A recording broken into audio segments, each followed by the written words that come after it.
in many moments of tears, because on my campaign trail, God puts me in strange places, but I met a family, and they are now dear friends of mine, Larry and Mary Ann Dixon, two Harvards, who lost their son in 1996, Paul Antonich. And that boy was brutally murdered, point blank assassinated. This law gives people who committed horrendous things like this. AskGunQuestions.com is a website that we built back in 2007, and since then, for the last 15 years, people have been able to ask questions of simple to advanced nature, and we attempt to answer them in different ways over the years. Join us now as we start a new series to answer gun questions. And welcome everybody to Ask Gun Questions, our Saturday show where I invite Clover and Tony Simon to join us. However, Tony's joining us, I think, but Clover is playing hooky today. He's not joining us. Oh, puppy is laying down. So what am I going to do here? I've got the Minnesota 2A rally going on in the background behind the co-host here. So although he could care less, sometimes I feel like he's not even 2A. He could care less. I'm going to put the rally on behind him. There's a link to the rally in the description of the video. Feel free to jump over there and participate in their rally virtually. There's Tony. Welcome. Hey, what's up, man? Not much. There's a rally in Minnesota happening over there, so I've got it on in the background. Nice. Ann is asking if we're staying here. Yeah, we're still doing our show. I can't be in Minnesota, so I can't be at the rally, but I can virtually have it on right there. Everybody can. I'm going to go back and listen to it. They got a really good turnout, and they really know how to do their rally. They've been doing it for a while. They've got these kind of banners up. It would be nicer if it was two different banners, I think, but whatever. It's two banners, and you can tell that's like blocking sort of a nothing, and there's people walking around back there. So that gives a nice background where, you know, they've been there enough to know that the people would be lost to the details in the background. I don't know if this flag was here already or not. And then they're sitting like behind a table here where they've got a computer, which must be, you know, monitoring something or helping them figure it out. Every once in a while, the camera, I don't know. Let me ask them if they'll actually do it. I'll say at Minnesota. So if you start typing, it'll go to where you can tag them. And then I'll go at, oh, not Mikey. Yeah, I can't see the angle of the thing here.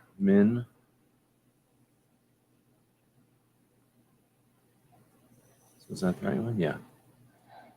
Could you pan around again to see the turnout?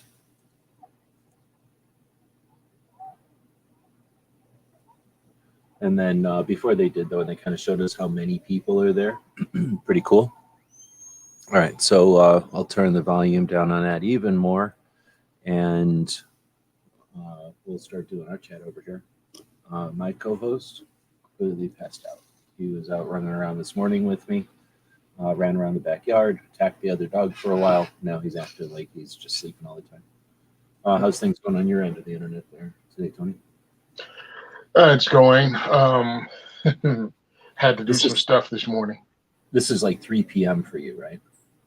2 p.m. Okay. Yeah, I changed it here to 11. Okay, that's what it is. So, good stuff or? Yeah, I mean, you know, getting ready to move again. So today I got to do laundry, pack stuff up, clean up the room a little bit, or a lot of bit, you know, because when you're packing, you make a mess. So that's what I'm doing. Also, you know, stuff going on the 501c3 front. Become a charitable organization, have that going on. To reach out to other companies. So I have to get the mailing address for the corporation so I can have stuff sent to the corporation from other companies. So like Ammo Lab is our ammo sponsor for 2A4E. And he got 1,000 rounds of 9mm to us in time for the next diversity shoot. So that's pretty cool. So I'll be able to actually hand this out to the guys without money coming out of our pocket for ammo, or at least 9mm out to the guys. So that's pretty cool. And other than that, had to go to work today, knock that out, and take care of some personal stuff and mail, and you know how that is. And then get back here to make sure we got on air and answer questions. I didn't know they were rallying in Minnesota, or I would have promoted it. You know, because being in the 2A space, we probably have friends in every state, so we probably could have helped. Or at least as far as I'm concerned, you know, promoting stuff on your social media is helping. And we've got the dilemma with the big cities and the populated states have a lot of gun control, right?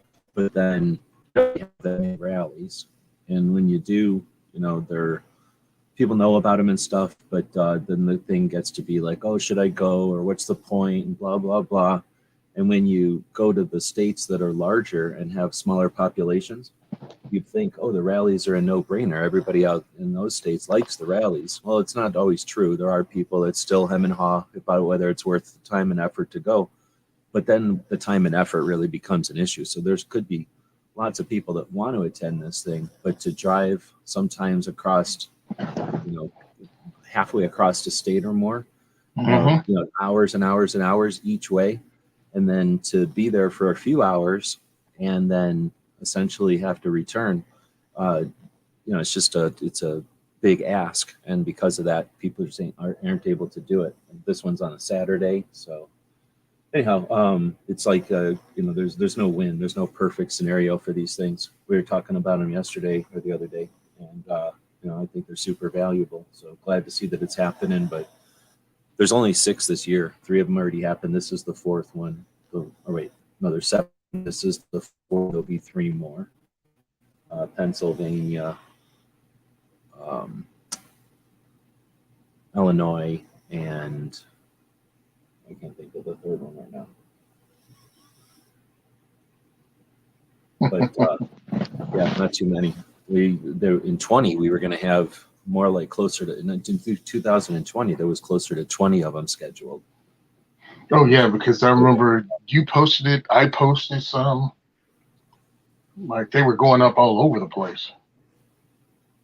When I still go through my phone and some of my photos, I see some of the posts, you know, that I had up of the different rallies all across the country.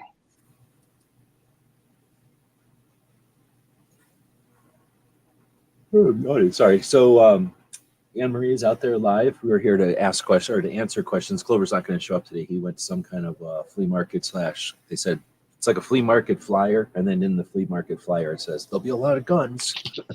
So I don't know if it's what it is, but it sounds like Clover said he hadn't been to it before, so he wanted to go check it out. So I sent him a link anyway, but he ain't showing up. So we're here to answer questions though, and I'll jump over to the website. I haven't even looked to see if there's new questions in this week or not, but we've got hundreds of them over there from over the years from people asking them. But we do this live, so the people that are here live are more than welcome to ask questions, and that's what AnneMarie did. So the first question we've got today, I think it's the first question, I'll have to go back and look, is do operating was that snowmobiles, or you're saying ski-mobiles? Yeah, ski-mobiles, boats, and private planes. What is ski-mobile? Is that like a jet ski, I guess? So jet ski on, yeah. Okay. I just had, we call it something different on, I guess. Well, I'm figuring it's a jet ski on. I mean, the ski-mobile is a snowmobile, I'm assuming. Okay. And then anyway, when you're dealing with vehicles, I think horses fall into this too, actually. Have any added rules for carrying? So that's an interesting question. So if I can speak for AnneMarie, is new to carrying, and she's in Massachusetts, if I remember right. And she's asking about, you know, conveyances. I think that's the way to say it legally, right? Like things that you jump on and drive around and you're in control of. So differently than like a bus or an airplane that you're a passenger plane or something. But if you're in control of the vehicle, are there any added rules? So if we're talking laws, or if we're talking like just procedural, like good ideas, I don't know which way you want to take that one to. Well, the law thing you're gonna have to look up because I mean, every state is different, um, and the laws might be different based on what you're carrying. You know what I mean? In New Jersey, right? Because when I first contacted them about here, I'm like, "How do you carry?" And they were like, "So and so is locked in the trunk," and I'm like, "I don't have a trunk. I have an SUV. The whole thing is open. So how does that work?" So I'm assuming. Oh, I'm assuming. Everything has something like that going on. So that's something you have to look up. Is that you getting paid for work? Yeah, actually, it's my wife calling. If you can clarify, I'll talk to her for a few minutes, please. Yeah, go ahead. We'll just sit here patiently and wait for Tony to talk. All right. So as far as snowmobiles, first off, that brings back a lot of memories from back in the day. I never had a snowmobile, never knew anybody that had snowmobiles, but I always thought it'd be cool to have a snowmobile. Like Tony said, if there's laws in the specifically, there might be, because you're out doing stuff and there might be like some weird like concern about poaching or something like that, something stupid. And if you're on property or whatever, that might be an issue. So I'm not sure about laws, right? Like there might be laws, but I haven't heard of any that I'm aware of. Typically, the laws on the lakes are the same as the laws on the land. As far as just good ideas, lanyards. So they make little loops on firearms for a reason, because Canadians are always losing them in the snow. And then people that do things in airplanes and around airplanes tend to lose them. So they're always like getting caught on stuff and yanked out of places. So having them on a lanyard is an idea. People who work on boats, I believe they also use lanyards for the same thing. In case it gets yanked out, you're doing something and now you've got it at least tethered to you. I have, oh man, what are they? Basically, lanyards can be garbage and they're just there for show. And then there can be some really nice ones. I go for ones that are a bit overkill, but they usually have a breakable part of them. So while they're super sturdy and strong, most of that is just so that they're durable while they're not being used. But when they're actually being used, if they're too durable, then you get pulled into the blades of an airplane or something. So you want to make sure that it can't, or that it breaks before it pulls you. Like you want to lose the item before you get hurt. So you want to have some kind of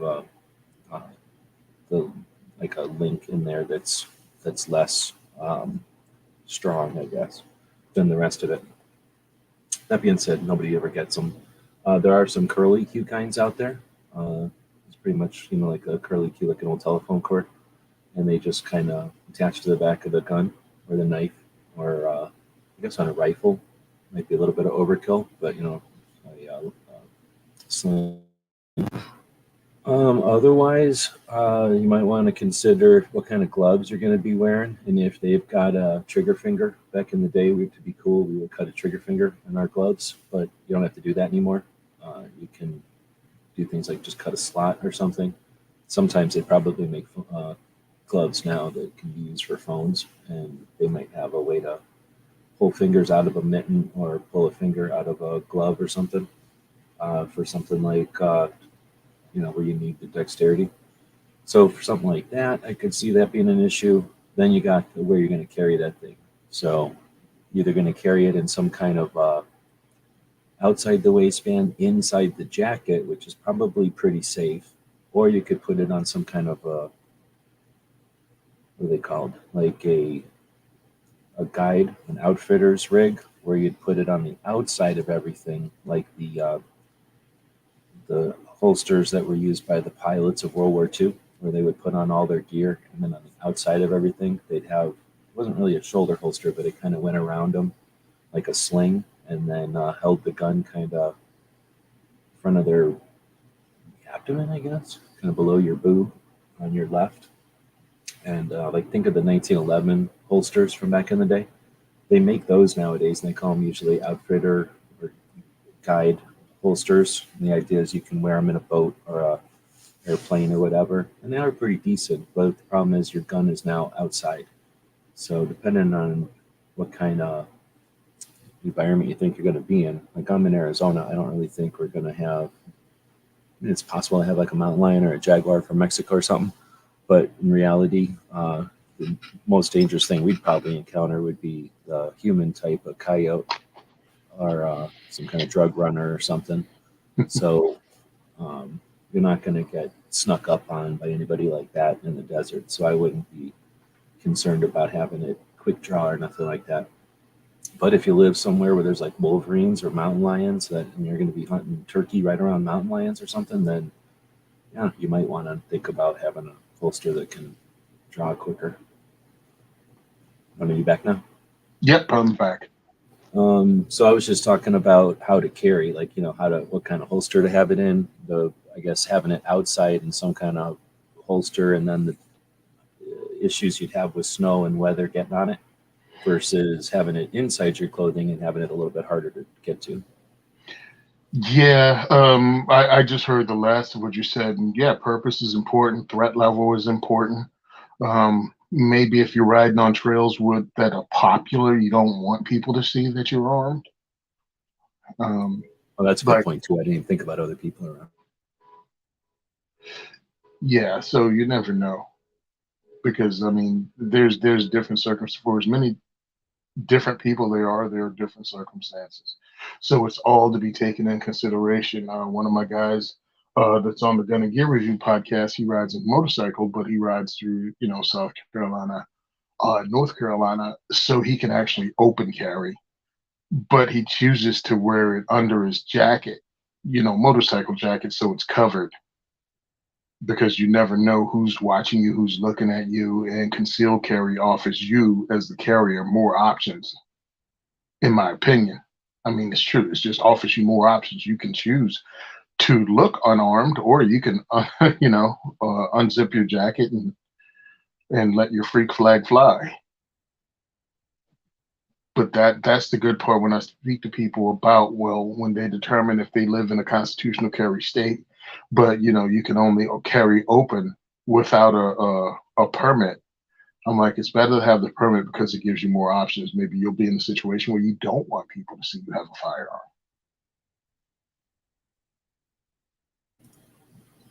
All right, so next question for Tony. Snowmobile, boat, private plane. You're getting one of them from, I don't know, Gun Owners America. Which one are you taking? Snowmobile, boat, private plane? Oh, or snowmobiles. hold on. It could be a snowmobile or it can be a jet ski, since we weren't sure at the beginning. Yeah, no, thank you. Geez, I guess private plane. I know a boat is just a hole in the water that you throw money in. So that one's Yeah, out. but if somebody else's money, and it could be a sweet boat. We didn't say what kind of boat. So because it's up against a snowmobile, then I'm like, what kind of boat can that possibly be? But then it's up against a private plane. I'm like, oh, that could be a pretty nice boat compared to a private plane. Because even the cheapest private plane is going to be a pretty nice boat. But, I'm thinking, oh man, what was I watching? I was watching something, and the next video was about boats. And I couldn't help it. I watched it. And it was, fancy boats, like luxury boats, like nothing useful or anything. And I forget where, but, somewhere where they had a lot of money and they were just showing off mainly half the reason for the boat is to show off or whatever. Of course. They're just neat. They're super neat. So I think I want to have a boat like that, like a B&B or whatever those things are called, like where you just kind of rent it for a couple of weeks. I wouldn't mind kind of having a timeshare maybe, where it's like, it's my boat, but I only really want it for like a week or two, and other people can use it when I'm not using it, because I don't want to own this whole thing, because these things cost a lot of money. I could almost see something like that, where if you're going to vacation, you go down there, it's your boat for a couple of weeks. See, I looked at it totally different with the traveling that I have done and will be doing. I was like, yep, plane. That way I don't have to, catch an Uber in the middle of the day, show up 2 hours early, get stuck with layovers and all kinds of crap, or overbooked planes, or, sitting down and getting smacked in the head with people's carry-on bags as they come through. Oh yeah, I do know for sure. I grew up in Civil Air Patrol. I've spent as much time on small airports as I don't know as I've spent on. No, I can't say as I spent on the range, but it's pretty close. For a while there, I probably spent as much time on airports because when you're trying to get hours and your friends are trying to get hours, it's like essentially it's an excuse to be on the airport playing around with airplanes for free because people need you to help them or whatever. So we spent a lot of time on airports, and almost every airport has some kind of cool plane, even though planes you're dealing with are like little boring private planes that are inexpensive. Mm-hmm. So anyway, yeah, I'm definitely with you. Those airports, essentially in and out. Like there's just nothing there as far as crowds or, customs is customs, but it's going to be less hassle at a small airport. But we don't have to worry about that inside the country. So when you're talking whatever you call the rest of it, like ticketing and getting the rental car, all that's just a zillion times faster at a small airport. I Oh, forgot the name of the site. So where to book private airlines, right? Um, First, I got a tip for you. 2 tips. I'm going to open up the screen here since we need to open it up anyway. And I found this playing around online, coming across them. I don't remember exactly, so I can't give credit to whoever found them, but I just found them farting around online one time. So the first one is booking a private jet. Literally, have you ever seen this before? Have you ever thought about it? no, I just assume the price is ridiculous compared to getting a ticket, but it's an assumption. Yeah, exactly. And that's where, according to this one thing I seen, it's an assumption. And what happens is you can get on essentially private jets that bring like 12 or 18 people across the country, and your Mm-hmm. ticket's going to end up being about the same as an inexpensive airline, except that it's like deluxe and you're basically scamming because you're in a really nice little plane and there's only 12 people there and there's one, stewardess or what. Um, so if it costs $2,000 to fly across the country, and there's 12 people in there, then it's $200 a person, right? So I don't know where they are, but there's that. And then they said if you're doing enough people, then just look into buying, renting a plane because these planes exist that fly back and forth and stuff.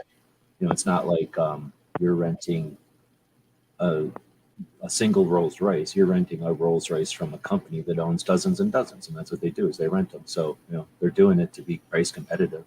Anyway, so I'm going to throw that out there. I don't know if this is the one or not, but that was something that people brought up. But then the other thing I was told was that you go to Google Map. I think I'm going to do this right. You go to Google Map, right?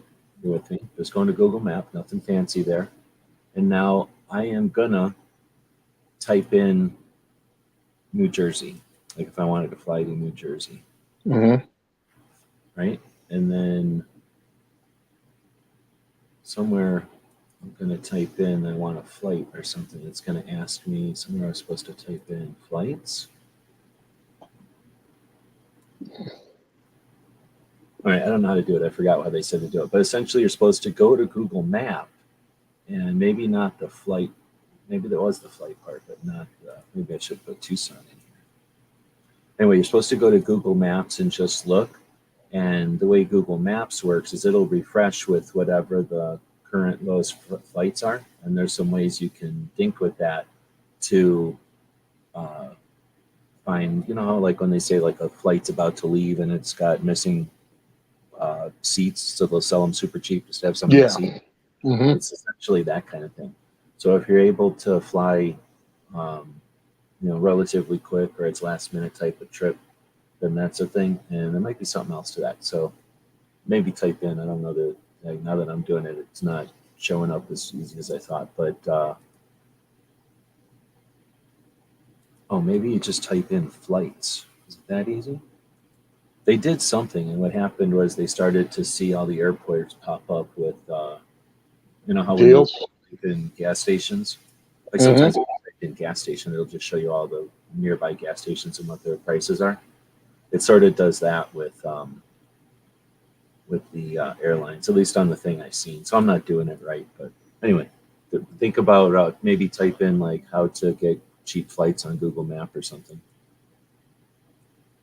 That's the thing. I mean, because I just looked into going to NRA. Not that I made a commitment, but I did check out how much is a flight, and it's like less than 200 round trip. Oh, really? Okay.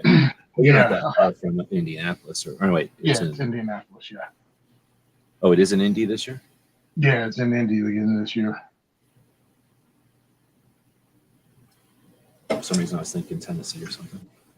Okay, so anybody else have any questions? Feel free to throw them out here, and we'll grab them if we see them. Defense Data saying that looks like a good way to get to Thunder on the Prairie, which is happening in June in Nebraska. Are you heading into that one? Oh no. That's a little. Yeah, no. Pretty much right now it's I was talking to my guy, and we have the ranges. We're getting confirmation from the multiple ranges in the Midwest tour. We're looking at one in Wichita right now, range there. So some of the cities may change up as we go through it, but that's what we're doing. So I'm going to be doing that, and then I'm going directly from the Midwest tour into training line. And I'm like, that's a lot, because that's going to be like a week and a couple of days. So I have to make sure I have the funding for that.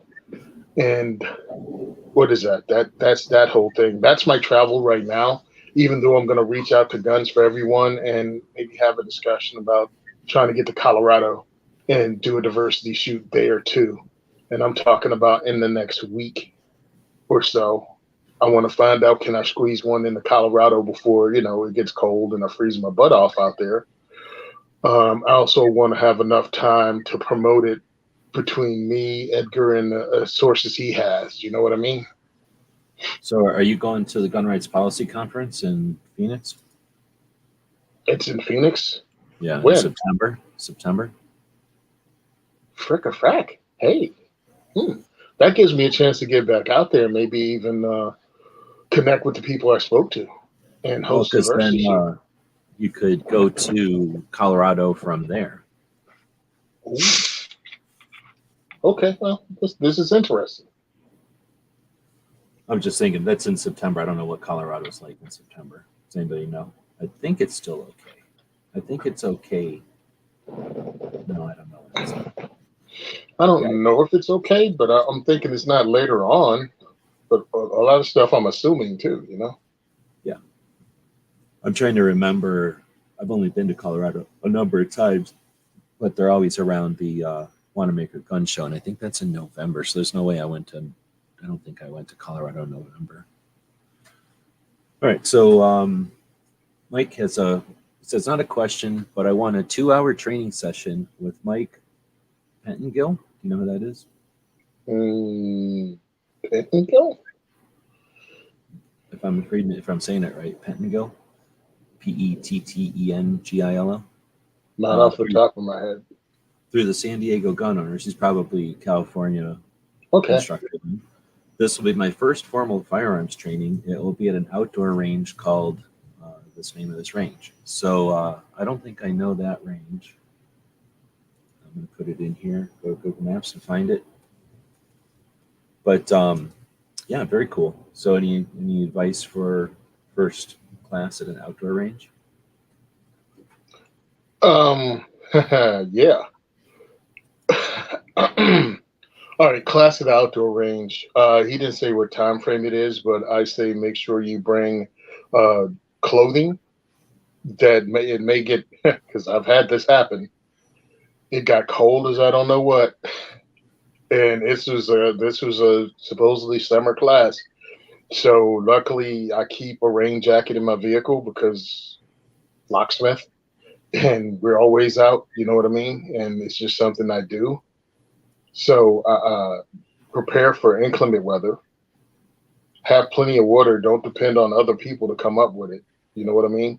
To have it there, or even, I don't know the range, but it may be far enough out that it's inconvenient for you to make runs to a store. So bring your food and other stuff with you just to make sure you have it. I mean, you might never end up using it if you pack a box lunch. Maybe they have food trucks, something like that. Bring a backup gun. I don't know if you're taking a class. I don't know if they say, is this the first formal training they have or the first outdoor range training? No, I said the First first formal. formal training. Yep. Okay. Yeah. Bring a spare gun. Bring a spare gun in case yours go down. Many instructors have another one if yours go down, but it's kind of better if you bring your own. Bring extra batteries for your ear pro. Bring just a regular old, foamies if possible, just to have backups or even double up if you need to. Um, I find bringing a notebook and a pen is good because many times you have a classroom portion. So that's important. Also check their website and see what they tell you to bring. But I think one of the most important things is be willing to just leave your ego at the door. You know what I mean? And whatever he says, your guy says, pay attention. And even if you don't agree with it, because a lot of people have that issue. Oh, well, I don't do that. Well, you didn't go there to do everything you do. You went there to check out what they do and how they handle it, and give it a try. Even if you go, yeah, I don't think I'll like that. Try it anyway. At least for that class. You don't ever have to do it again if you don't want to. But at least check it out. It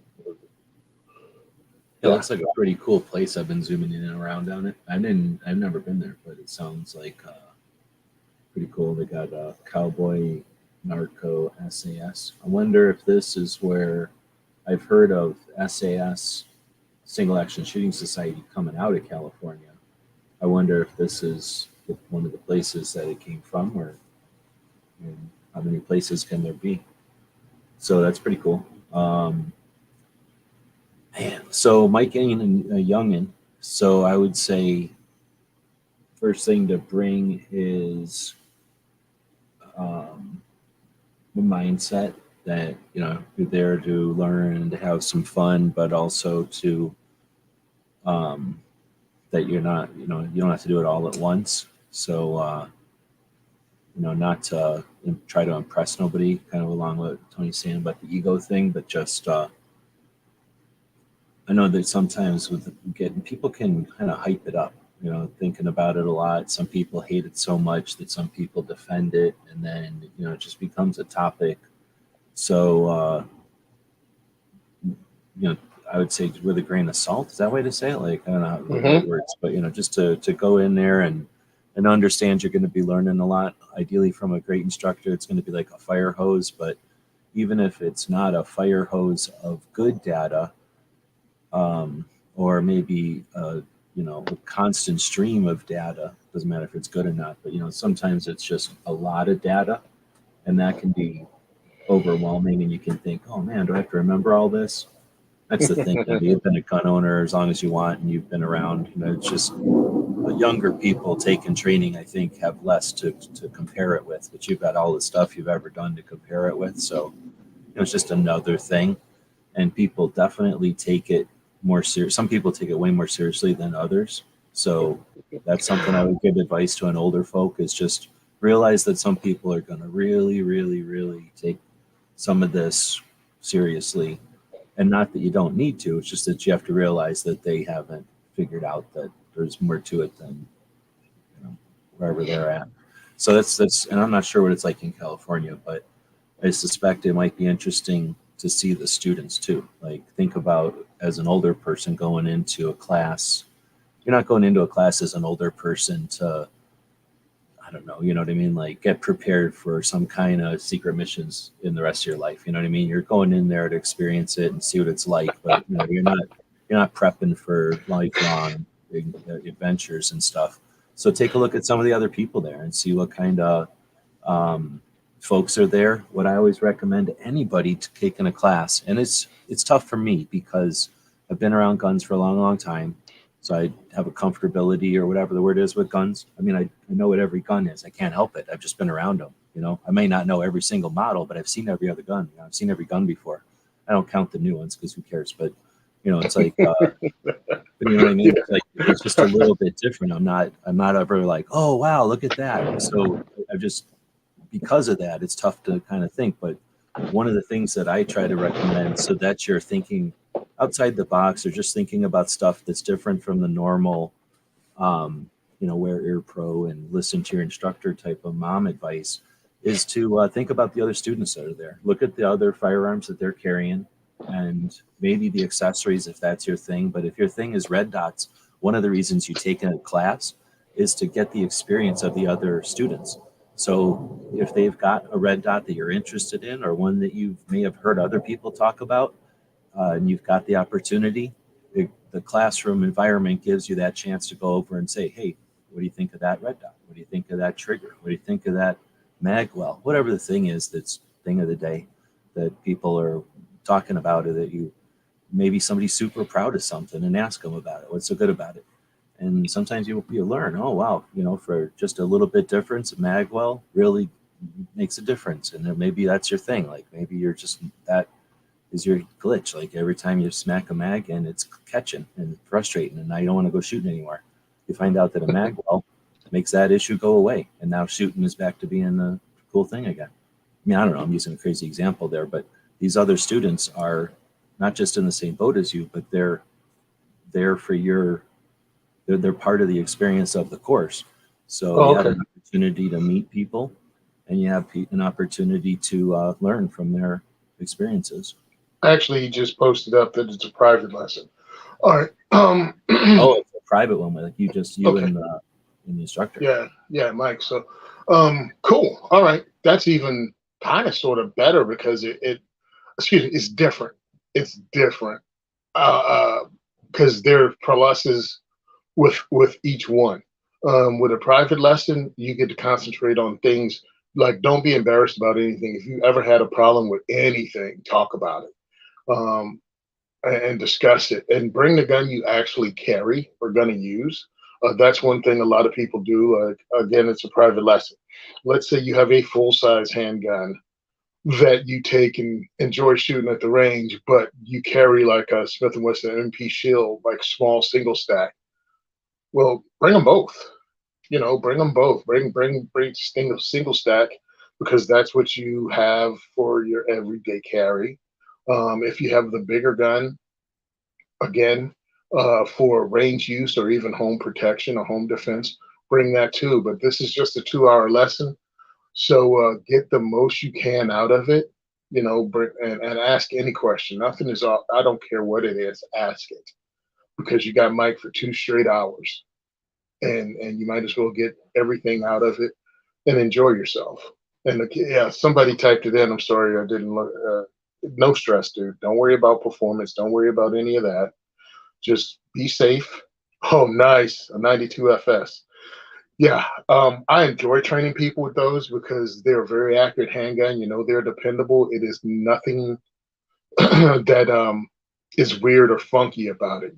There's no glitchy, hey, this is my this is my, surplus yada yada from somewhere else. And it's like, great. How is this gonna run? Because you don't know. But this is a Beretta 92. Taking it to a class, have fun with it. Have fun, ask questions, shoot the snot out of it.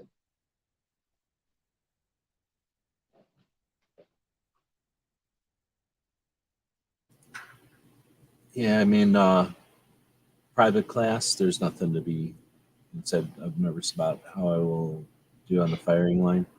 I don't think they're there to grade you unless it's a marksmanship type of class, and even then, they're going to be coaching you. Mm-hmm. But yeah, like Tony said, I was just going to say same kind of thing. Like since it's a personal instruction, then I would say, at least for me, I would think the syllabus is sort of in pencil. So if you've got an issue with drawing or holsters, then his course of instruction is 10 minutes on this, 10 minutes on this, 10 minutes on that. You could say, hey, can we spend 20 minutes on this? And I'm sure he's going to be like, yeah, sure. So Yeah. it's probably, kind of interesting to experience for your first one. So then it'll depend on what range. Oh, he said it an outdoor range too. So yeah, that'll be fun. even better. Um, but let's talk about if you go to a class that has others in it. You know, depending on the class size, hopefully it's enough that you don't feel like you're just standing there twiddling your thumbs as, you know, a single instructor deals with the other 30 students. But yeah, the opportunity is there to learn from others, to learn about their guns, to shoot their guns on break, or at least, you know, discuss it with them. I mean, there's lots of opportunities in those classes too. And I dig them all.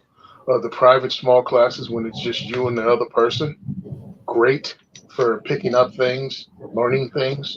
I mean, my FFL is a firearms instructor and was a range master for the department and a competitive shooter. So just picking up my firearm from my FFL, I'd ask questions all the time. One day we were in there just dry firing, and he was showing me how best to roll through the different ways to shoot a revolver, rolling through it or, you know, staging it. And I just got a lesson from a dude that was a nationally ranked shooter, and it's me and him in his living room, you know, shooting at a light switch or dry firing at a light switch. So take advantage of every opportunity.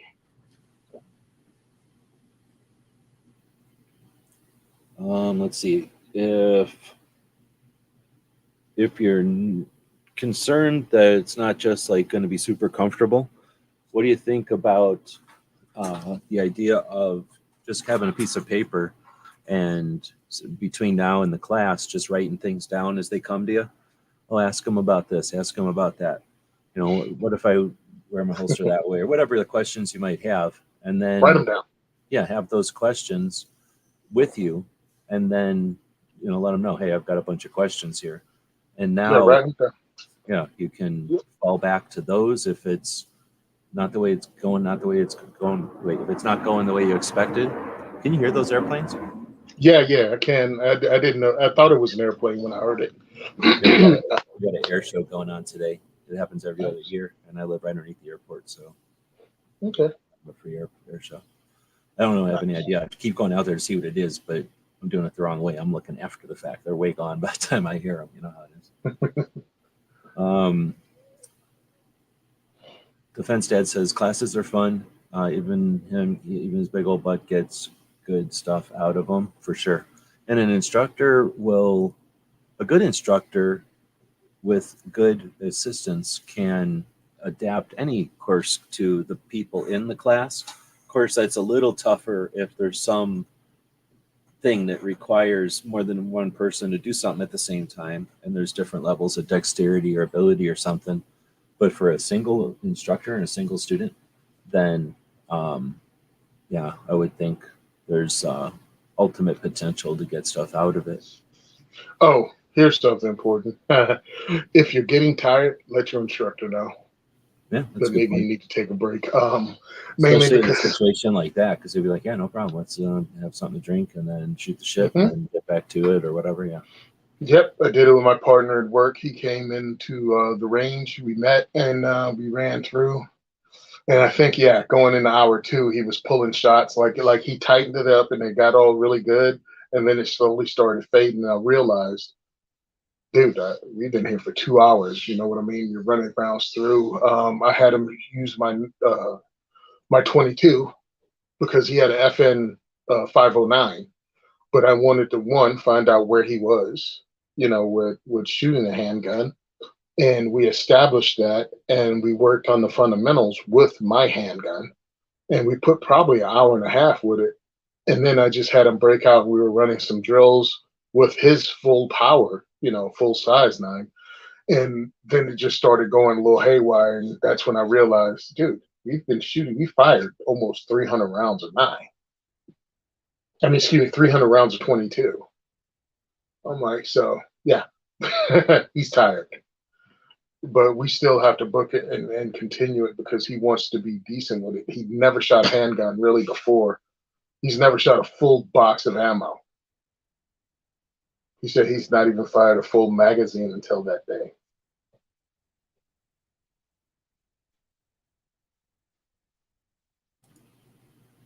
Not everybody that buys a hammer builds a house. I just came up with Yeah, that. nice. Look at you.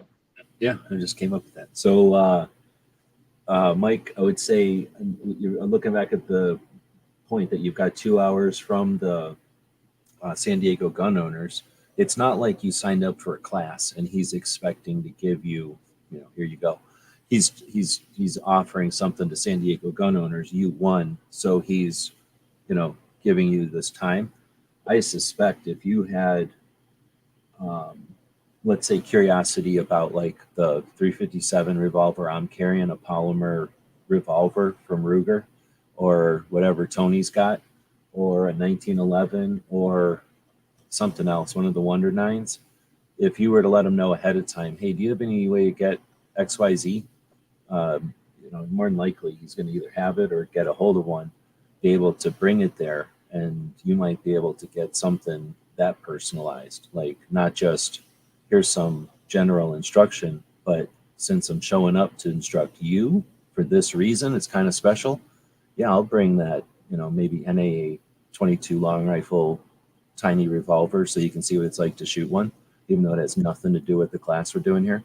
Or the other way, like a 50 AE Desert Eagle, because you want to try one out. So, you know what I mean? Like, this guy's probably a gun person. And since it's this kind of a unique situation, I'd say if you're interested, maybe explore that as well. It might be Yeah, he's something that, hey, you got a lever action. I've never shot one of those, or a bolt action XYZ. And it's like, hey, we're going to be at the pistol range, but yeah, they're going to let us take it over to the whatever range and shoot it or something. yeah. Plus, I mean, I've looked him up, so I've checked out their page because it's Mike Clover Personal Protection Academy, and he's not only a rifle, pistol, and shotgun instructor. He's also USCCA instructor with AR-15. He also has the countering mass shooting as a class, and I think he's a saber. So the pepper spray, saber red instructor. So there's a lot you can get from picking his brain, and there's a few subjects that you can like broach with him that he has certifications in. At least I see from his webpage. Yeah, it sounds like if he's a saber pepper spray instructor, if he wanted to, he'll pepper spray you. So, Haha, there you go. probably a deal. If you're going to do that, bring some milk. All right, so let's do a question from the thing. The only question that came in, or the question that we left from before, no questions have come in since. So this one came in earlier this month. Reloading my Ruger 44 Magnum Super Blackhawk with 200 grain lead bullets using Winchester 296 powder. I can't find out how many grains of powder to put in there. I'm a newbie at reloading and I really don't want to have a serious problem. Any and all information will be greatly appreciated. All right. Well, first off, wrong place for this kind of question. This is definitely a valid question. However, I would take this to a reloading forum or a conversation with reloaders. Not Yahoo reloaders, but like people that are got your best interest at heart, right? So the 44 Magnum is a great caliber to reload. It's a lot of fun. The combination you're talking, the grain of the bullet and the type and the powder and all that, I have no idea. So Clover might have that off the top of his head. Tony, do you have any of this on the top of your head? None. So I know that's a variable in the 44. I enjoyed reloading it when I was reloading, but I would reload when I was a kid. I got showed how to reload and I just reloaded. I didn't really think about if it was, I knew it was dangerous to not pay attention and to put too much powder in there, but and I knew it was a pain in the ass when you didn't put enough powder in there because squib loads suck. But aside from that, a little bit too much, a little bit too little is what makes you aim wrong. So, you know what I mean? Like your bullets all over the place. So if you want to hit what you're aiming at, you're pretty, what's the word? Like you're focusing in on getting the right amount of powder in there. So, anyhow, all I'm saying is I got showed as a kid. And then when I got older, I just know kind of what to do from memory. And then I just look at a book. So I understand if you've never done it before, there's plenty of videos that'll walk you through the process. We just talked about instruction. You can go take classes. There's actually an NRA reloader class you can take. Or there's equivalents out there, I'm sure, for people that hate the NRA. But take some classes, figure out the process. And it's like baking a cake. Like if you're going to make a carrot cake or an angel food cake or some other kind of pineapple upside down cake, essentially you're in the kitchen, you're using the oven, you're using sugar and stuff. It's just that, you might use brown sugar for that. You might use powdered sugar for that, right? Like it's just being in there and getting used to the kitchen and then knowing the recipe for the thing you're making. So if you're looking at it like, oh, I don't know how to mix sugar or something, I don't know how to measure flour. Well, get in there and start making anything. And, so get in there and start reloading shotguns or watch people do stuff. So before you get comfortable with it. But great question. And I would just take it to a forum. Definitely. I feel taking it to people that actually do it and not guys that are in BS, just going to BS you and give out bad information. Important. And also checking old reloading books from companies like Hornady and other companies. They've produced those books. They have them available. And you can just stick with what they put out. And a lot of stuff is not going to be really hot because it doesn't need to be. It's a freaking 44 Magnum. Well, you'd make them hot to shoot further or get energy. So I know that there was some, I don't know how to look at the curve or describe it, but there was definitely like a lot of fluctuation. There's a lot of variable in the 44. Yes. But you could be comfortably in there and not ever have to worry about it. You could, in other words, there was slop. You could be light or heavy. I mean, nowhere near the extremes because it's such a big caliber. But anyhow, yeah. And plus, he's used a very strong revolver. Yeah, that's true too. A 44 Magnum Super Blackhawk. I don't think there is. Well, and the only way you can get stronger than that, you got to like buy a Freedom Arms something or another, probably. Mm-hmm. I would be like, if this much is good, a little bit more would be better. More is always better. I don't know about that. I know that there's people like that, though. I mean, I definitely know there's people like that. And my one friend, when I was a kid, he would reload hot. He had a Contender, a single barrel gun that broke open like a shotgun, except it was just a single barrel. I don't know what to call it, pistol, I guess. And he had, I forget what it was, 30-30 or something. It was some kind of rifle caliber, and he would reload for it, and he'd go as hot as he could. But the Contender was a strong gun, and it was kind of made for that kind of stuff, wildcatting and playing around. Worst case scenario, you blow the barrel on that, and you buy a new barrel. The barrel came off, and you put on a new barrel for every caliber anyway. So, that was like breaking apart. That wasn't breaking the whole gun up. But he also wasn't trying to break it over, but he was willing to, I guess. And plus, a little bit different if that thing cracks on you versus, I don't know, a revolver exploding on you or smashing up, breaking cylinders on you. Definitely. I mean, I don't know what they're flying now, but it sounds old. It sounds like an old, like, Korean War type of jet. I don't know what those jets are called anymore, but sorry, I hear it sneaking up on us. Yeah, you might be able to see one of those. I'm in a weird spot where, they're flying over the base, and the base isn't just the airstrips, or I should say they're flying over the airstrips, and the base isn't just the airstrips. So if you're not, well, there's actually nowhere to live right underneath of it. There's some apartments that are kind of near it. So anyway, I'm at a place where when they're on the ground or flying right above the ground, I can't see nothing. When they're way up in the air or when they're doing big sweeps and stuff, that's when they come over here.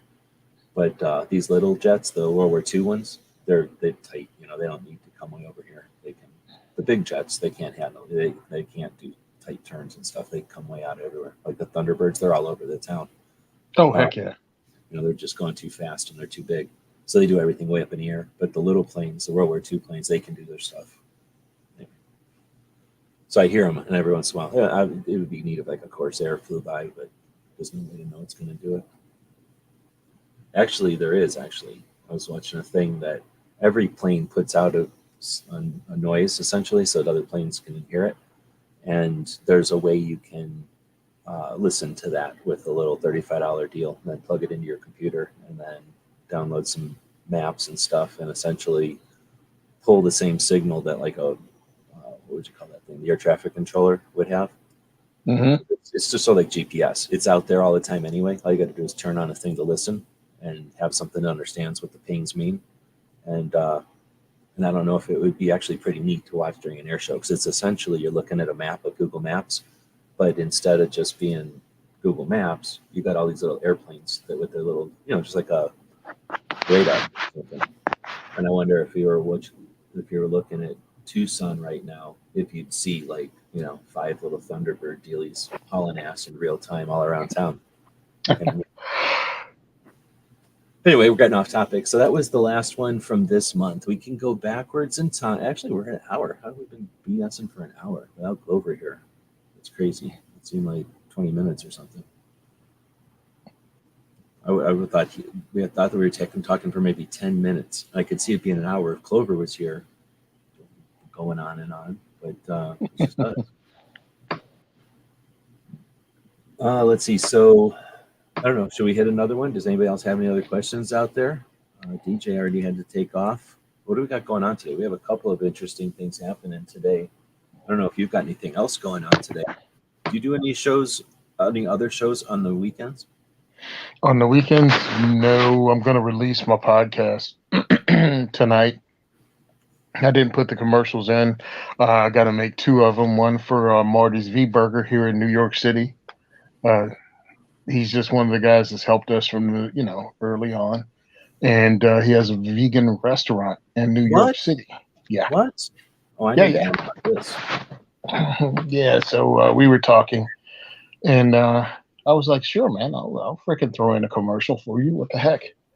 Yeah. So I'll do that. If he's helping you, then I'll post a commercial for that as well. Okay. Cool.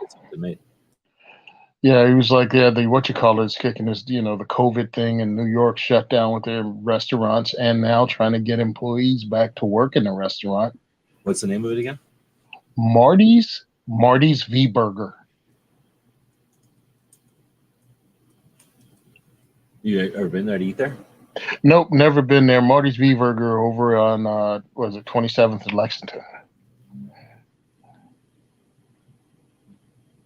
So I don't know nothing about New York. I don't know nothing about New York either. It's hilarious. So of course I bust his chops when he comes in, because he's bringing people in to the industry. I mean, just a plethora of people out of New York. So it's employees, it's friends and family of employees. So you just have a mix. Where did he go? Where did you meet him at? Oh, Gun for Hire Range. He was at the last diversity shoot. So then where is Gun for Hire? Gun for Hire is in Woodland Park, so it's like very. I almost tried to make the screen bigger.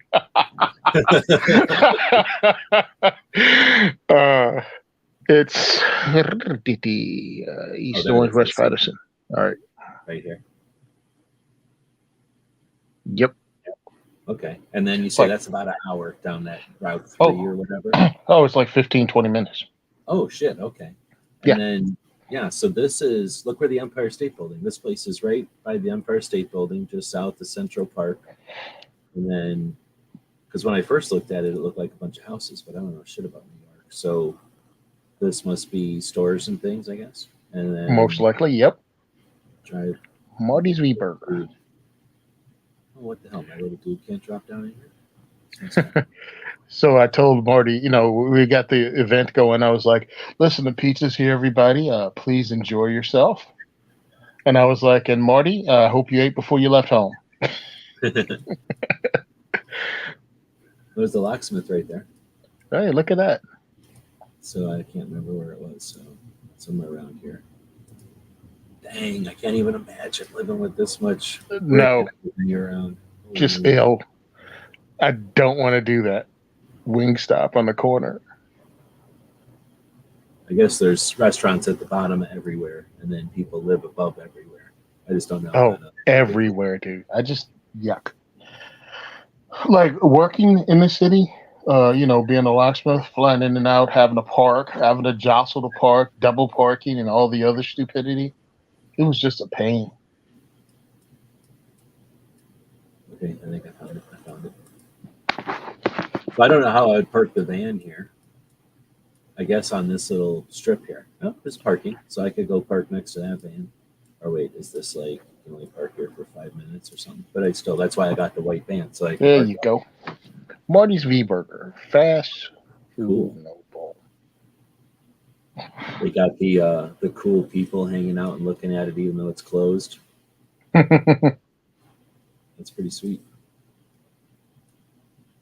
So move this. How do I do this? Oh, I guess I have to jump this way on the back.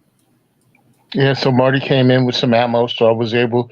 He just donated. Hey, Tony, here's a box of ammo. I was like, all right, cool. So I was able to give it to one of my guys, and he just ran people through using this 9mm. I think he had. He had a CZ. Dang, what is the highest? One of the highest NC. A checkmate. He had a CZ checkmate, which is like I think like $2 or $3 grand.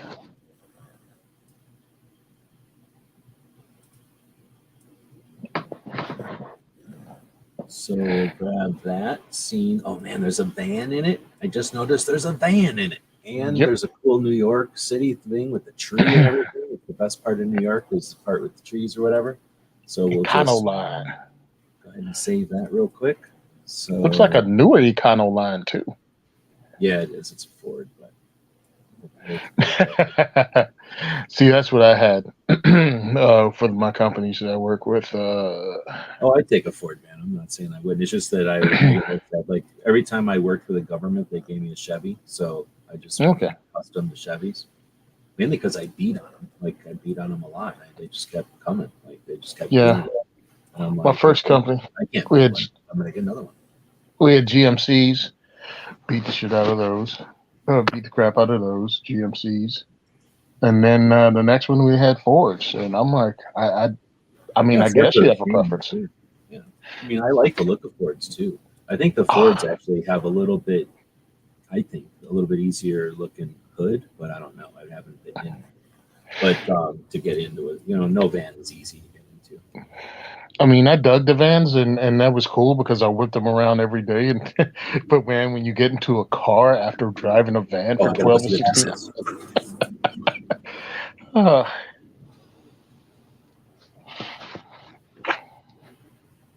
but one of the cool things at the last diversity shoot, same guy, brought in I should have brought my camera out. That was C-130 refueling 2 Blackhawks at the same time, nice, right on top of my house.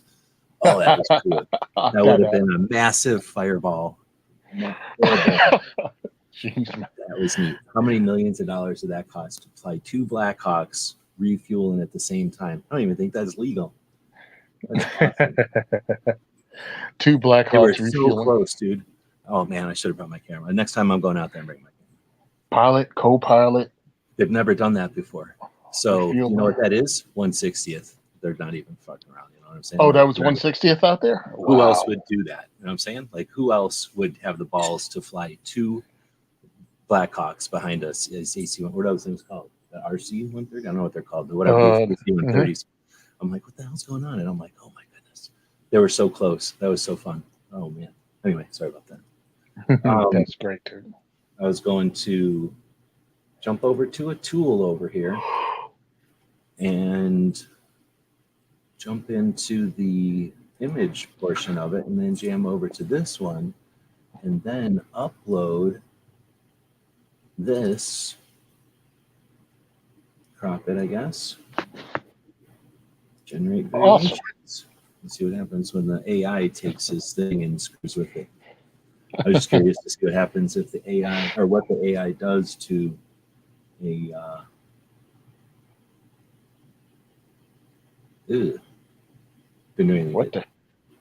Just screwed it up, made it look weird. All right, well, that was not fun. I thought it might have been interesting, but nope.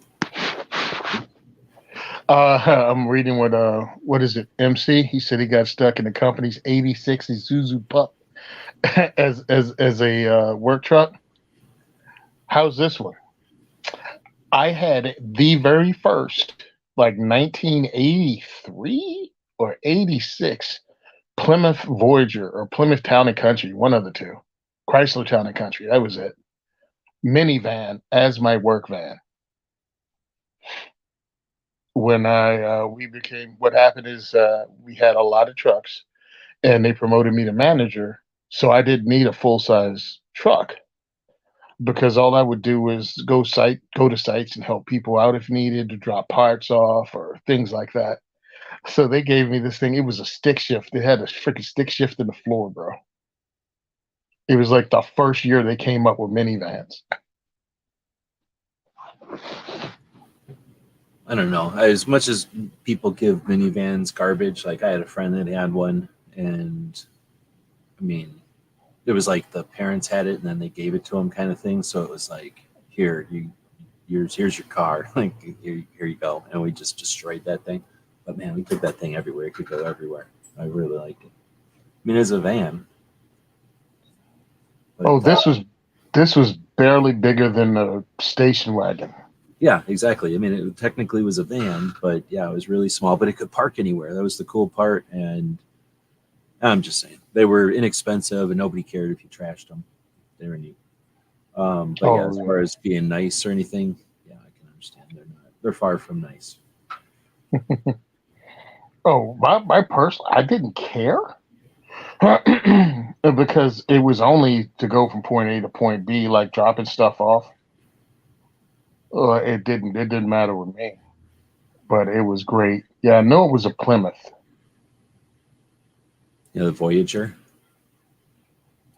Oh, it was pre-19. It was pre-1990. It looked like one of them looked like a space shuttle. Chrysler minivan. There you go. Yep, 83, 84. And it had a stick shift. It was hilarious. They did it to us a couple of times. One of them, what is this thing? It was great because I wasn't used to whipping something around that quick. One of the minivans, and I didn't have a seatbelt on. And it had the captain's chairs with the arms, and I had the arms pulled up. And I made a quick left turn and flew out of the seat and fell into the floorboard on the passenger seat. Shit. While I was driving, I had to scramble back up and jump behind the wheel. It was going through a residential neighborhood, and I'd missed a turn and just snatched the wheel like usual, and the thing threw me on the floor. I'm like, oops. I laughed hysterically all the way to the lady's house. Like I said, during the last diversity shoot, though, one of the guys bought a World War II, 1943 produced Colt 1911. Very cool. Yeah, so And he was shooting it? Oh, heck yeah. Oh, damn. Yeah, I put a magazine through it. It reminded me, because my very first 1911 was a World War II GI edition. You know what I mean? 1911 A1. I don't know what year it was made, but it was made by one of the other companies. And I carried it and I shot it a lot. And it reminded me of the hammer bite that I always got.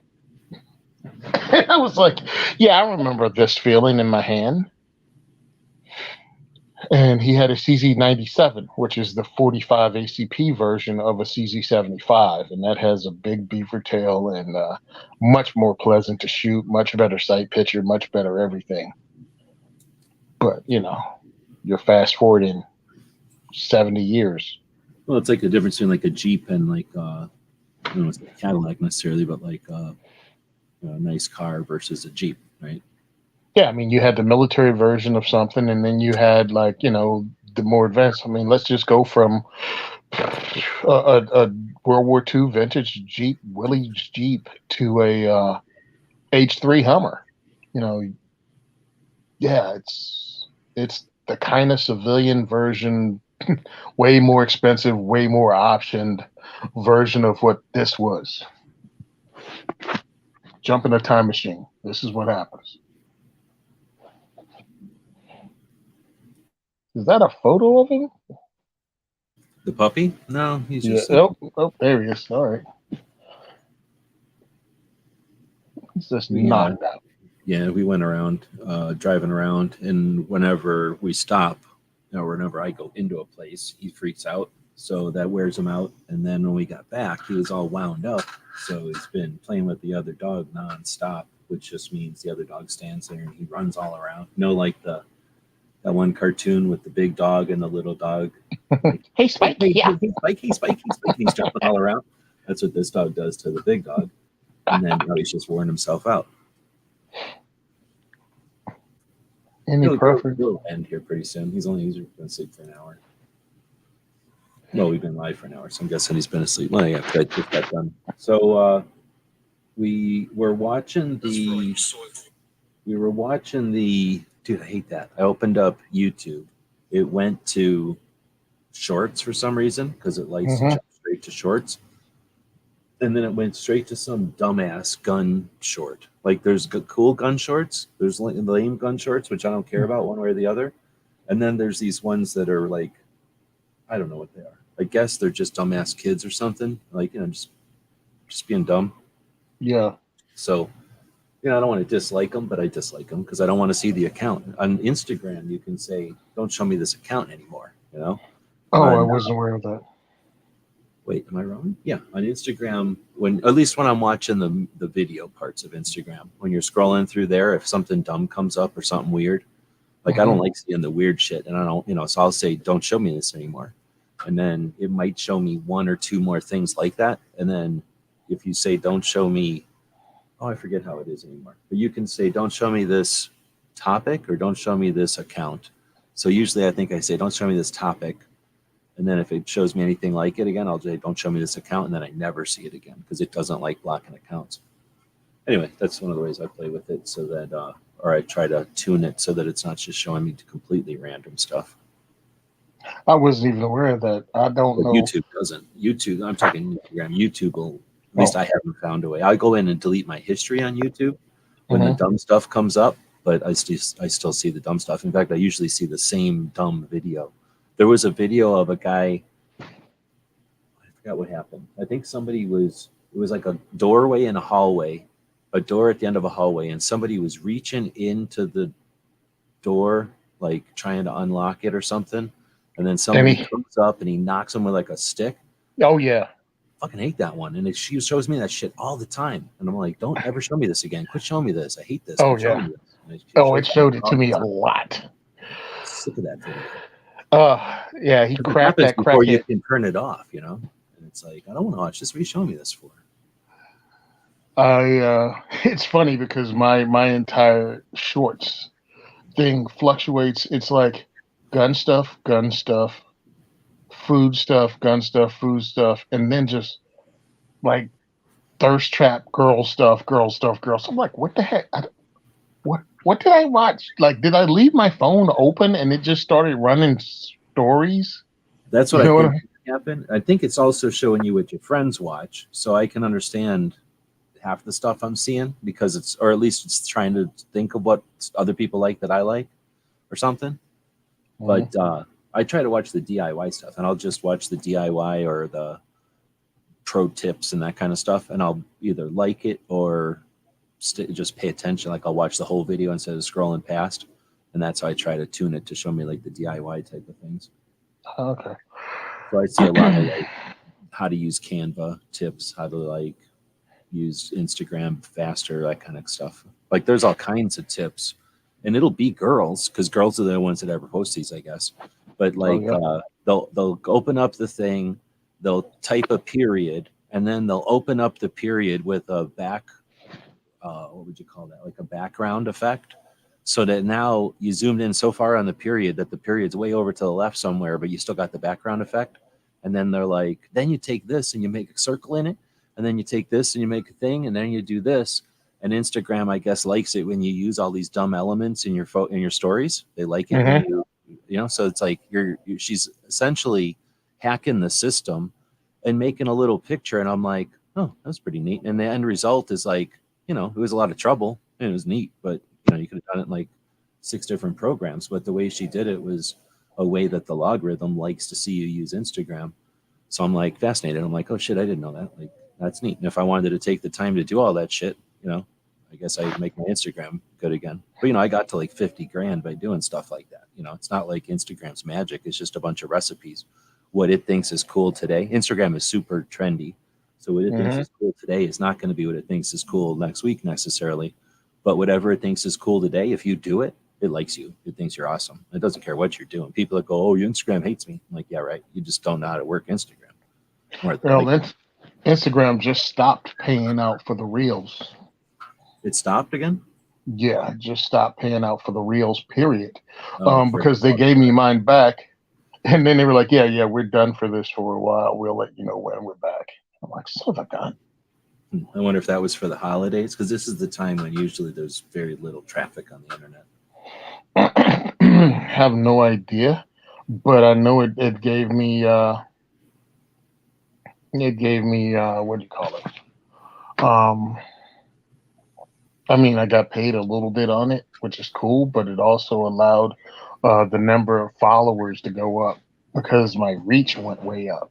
I mean, at sometimes 75 to 90% of the people that saw my videos weren't even followers. So that gave, me exposure I didn't have before. So I'm going to keep using it until, again, the next thing comes up that they want to promote. But I'm just trying to use it to grow the channel. Now, since I'm not yet at 10,000. So I don't think people can just send me gifts or something like that. They can send me gifts, but it's something about donations or something else that they can't do yet. So I have to get another like 1,500 followers. Yeah, I just got to 8,200. I just got to 8,200. I have to get another 1,800 followers before I qualify for a level up. I don't even know what the level ups are. So who would you think is the person that knows how to use Instagram the best out of all the people we know? What, all the gun people we have or no? Yeah, I'm sure. Maybe not just gun people, but gun people would be better, I guess. I'm trying to think of somebody who I could bring in to be like an expert on Instagram. I don't know because Marco used to know the shit out of it, but he quit using it a while ago. But he used to really keep up on it, knew everybody that knew everything, and he would know all the algorithms. I knew like maybe 5 or 6 people, maybe more than that, probably 10 people back in the day when I was working Instagram to get to 50. Well, I was up to 76. I was up to 78,000 for a while. And then it's been dropping since back to like 50,000 or something now because I consistently don't do anything the way you're supposed to.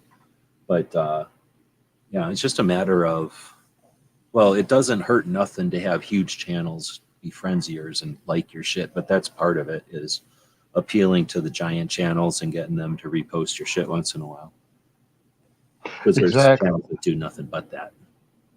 Like, I'm sure some of the bigger names hire people. You know what I mean? Hire people to, hit the latest trends and do all that stuff. I just don't feel but then some of the other channels that I watch, I'm like, do they know how to do this stuff? Because I figured they would be bigger. Like the quality of videos they're putting out, like maybe let me see what Rhonda has. Sorry, Rhonda, I ran outside to see if that was a plane. Yeah, I'm thinking AnneMarie has a formula down.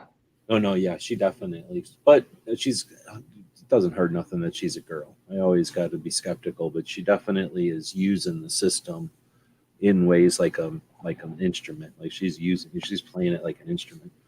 Because anybody can operate it, right? But like with finesse or whatever, like well. But yeah, you're right. I would say KD also. He's using the lives and stuff. KD's and Maj. No, Maj is using it way better than KD. I was going to say KD's using it right, but he's not getting the numbers, I don't think. Maj is huge, though, and he's gotten the channel killed and huge. See, they're all fighting uphill battles, too. That's the thing. But Maj is almost unique because he's a unique person doing unique stuff. I mean, it's possible for someone to emulate that, but you know what I mean? There's not enough people that got that would almost be like having a big YouTube celebrity on. Like he's got such a large following that it's sort of like, again, like I don't know how much of that is helping his strategy, his recipe or his strategy, but he definitely has a sound recipe and strategy with the whole shirts and utilizing the merch in a great way. Like he's only at 9,700. He's only at 9,700 right now. Yeah, but that's his how many accounts? Like he keeps getting knocked down and having to start over. Yeah, they keep killing him, and he just keeps coming back. Yeah, and he comes back well. So that's people that are sticking around. And but like I say, like he's doing something. You know, he's more than grassroots. He's out doing stuff, and you know, he got out in the RV and met people and did stuff literally every single day, getting out of the RV and meeting people and stuff. That's just a whole different thing than most people are going to be able to do. So that's almost not cheating. I mean, it's definitely using the system, but it's just more than people are able to do. You know what I mean? Yeah, more than most people are able to do. Even Marco, when he was traveling around and stuff, was more than most people could get to like all those restaurants. But you could, if you had access to any big city, you could do what Marco was doing because he just went to dozen restaurants or something. And had a couple of events, but he just did it well. Oh, Marco has it down to a formula. It was just so good to see him in Vegas again. I mean, you know, I haven't seen him in a couple of years, and every now and again we just do a phone call. But traveling across country with him, fun, dude. He's like, "This is our route. Give us some restaurants." And he's the one I can pretty much blame him for my current uh, running around and checking out different restaurants and doing all that. Well, you know what? You and Clover do the talking about. Oh, hold on, I'll be back. Mm-hmm. Oops.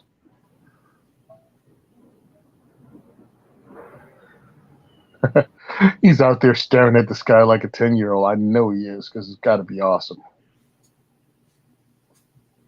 Yeah, just A10s. They're only about 50 feet lower than they normally are. So it's kind of neat, but same old A10s we always got. No bombs or nothing on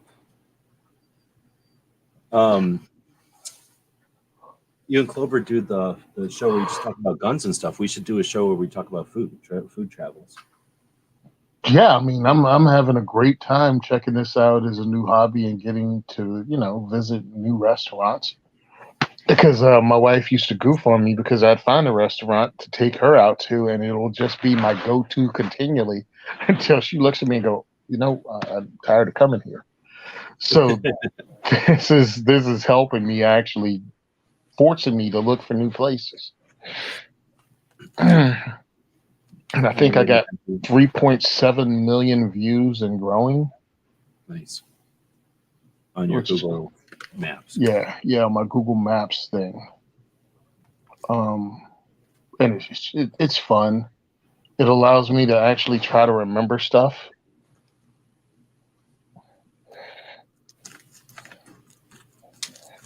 But I have visited more Vietnamese restaurants, which was something I'd never done before.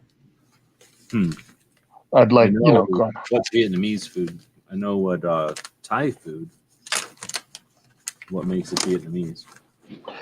Well, you know, Vietnam one is Asian, but is also kind of fusion with some French dishes also. So you got the sandwiches, which are banh mi. Yeah. Okay. I think I have eaten Vietnamese now. So I dig that. The pho is really, that Vietnamese? Or is yep, that that's Vietnamese. Yeah. We had a what do you call it? Like a buffet that must have been Vietnamese then. Oh, okay.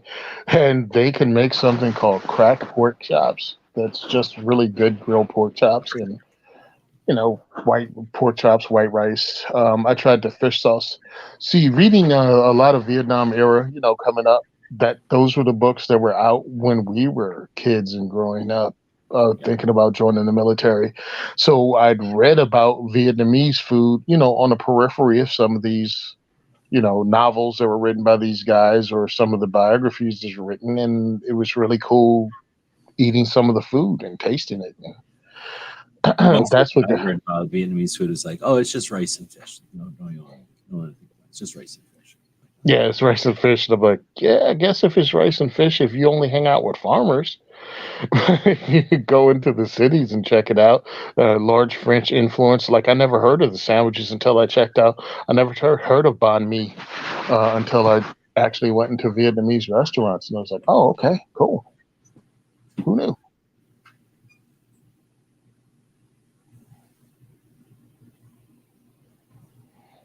What else? Oh, did you see? There's an SAR, the handgun company out of Turkey, has been putting out a revolver now. 357 revolver. It's pretty much a Smith clone. Maybe I did see it, but I'm not. It's not something I picked up and fiddled with. If I seen it, it was like in a brochure in passing, and I was like, "Oh, that's 'Cause interesting."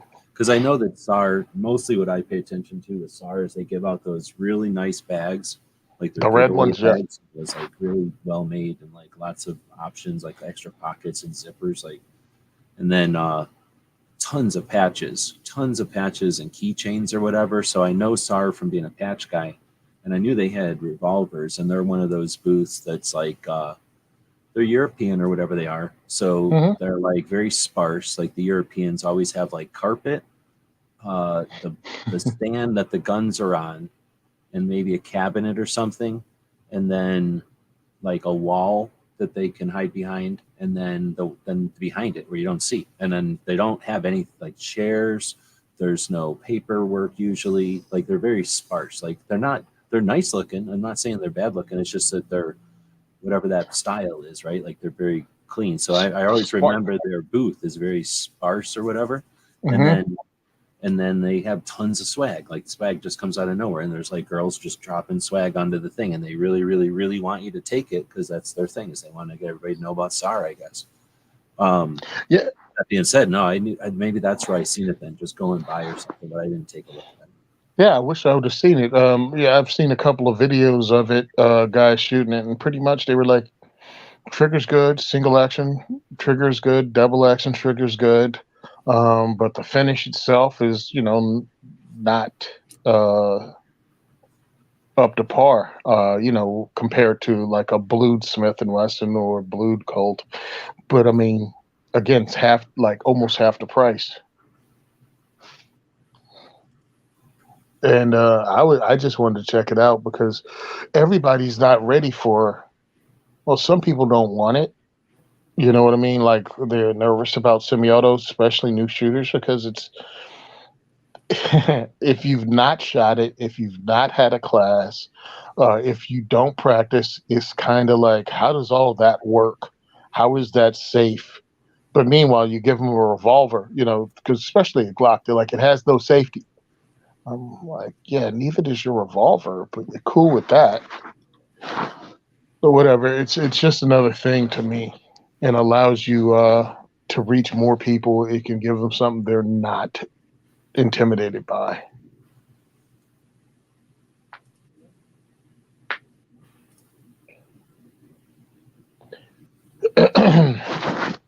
Let's see. We're talking about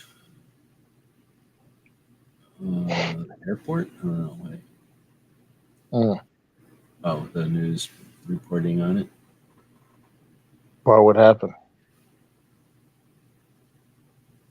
Oh, he says it'll be interesting to see the contrast between what happens and what is reported. I don't know what we're talking about.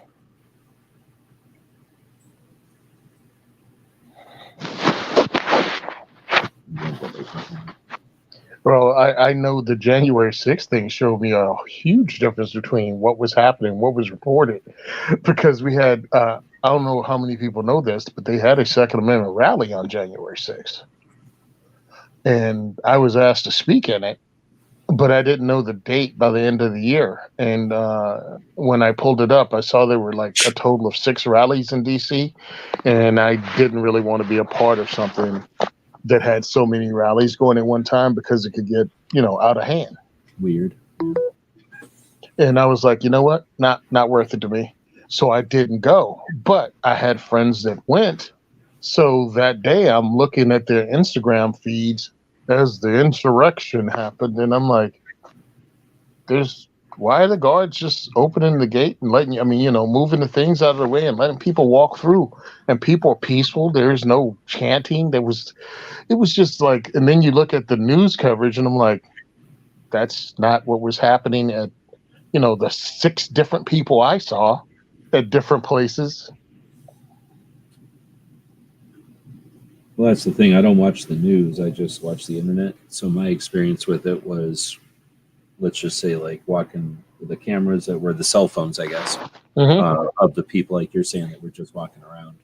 Like essentially, like there's no tour guide, so it's just wander, and if you have questions, ask us at the door. But there's no tour guide. Sort of like if you're in a museum and there's just no tour guide, so Yeah. everybody's just walking around. And then it wasn't until, and I mean, I didn't look because I didn't care, right? I wasn't paying attention because that's all I seen, and I heard all this commotion, and I was like, well, that seems like a lot of commotion for people walking around. That seems like a lot of you know clutching your pearls and making a bunch of ado about nothing, right? So Mm-hmm. then all that time later, it might have been 2 years later, until I forget when it was, that they started bringing everybody to actually bring them to court and then putting it on TV. And they released the one footage, and that one footage was like angry freaking mobs, like knocking shit down and freaking going nuts and running all around and fucking look like some kind of horrible, violent mob, right?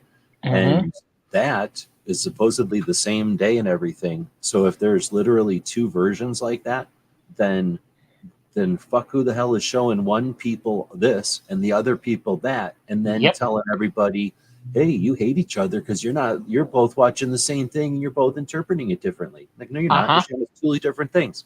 You're showing us totally black and white ish differences, completely opposite versions, and now you're telling us they're the same, or we're all just I never saw any of that violent shit until that trial, and then I was like, well, shit, if that's all I would have seen, I guess I would have thought something totally different too. But when you see like the people calmly walking around, and then the like uh, Pelosi going, oh, whatever, like I'm gonna, I'll show that, it's just like being weird and shit. It's like, yeah, Yep. they're manipulating us. It's the whole shake the jar. That's how they shake the jar, right? Oh, they definitely shook the jar. Like, And oh, you're coming from that IP address and you hang out with those people. We're going to show mhm. you this news. And that's when people go, oh, I don't care if they know my stuff. Like, what are they going to know what I eat for breakfast? No, they can know who you hang out with. And when they know who you hang out with, they decide what version of the news they're going to show you. And when they decide what version of the news they're going to show you, they decide how you vote. So that's the danger of them knowing what brand of toothpaste you're using. 100%. And I mean, I just watched it. And when you watched it happen, it's like, what the heck? It's like, yeah, they're really, really good at this divisiveness. They're really good at the divisiveness.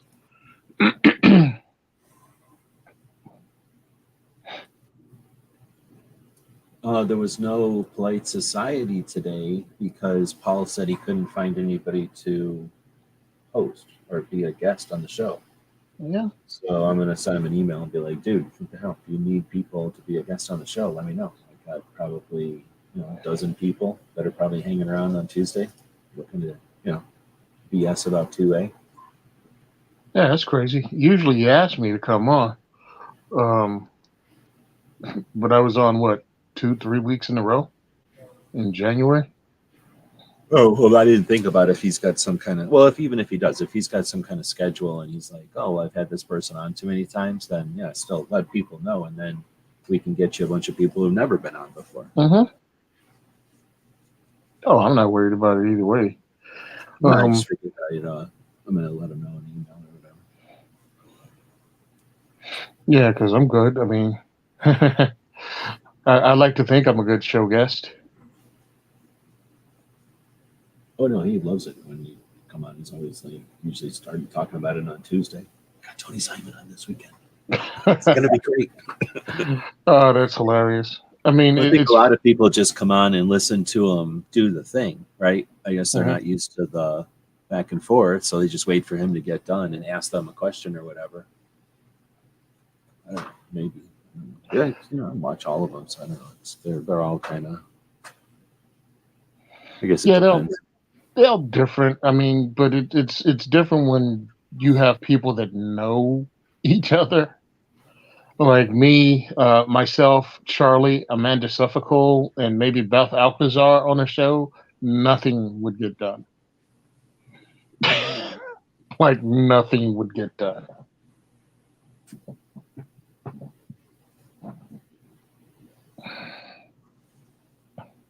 Well, his job is to, or the show is to talk about the news or whatever, and if that takes it to, I don't know, some common thing that happened at like an event, then yeah, that's part of covering it or whatever.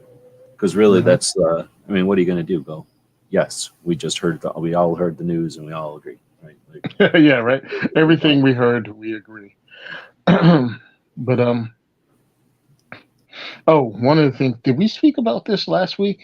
About this apocalypse with the banks going like, bank collapse and stuff. A lot of the gun channels started throwing up the apocalypse gun, the 5 guns of da da da da.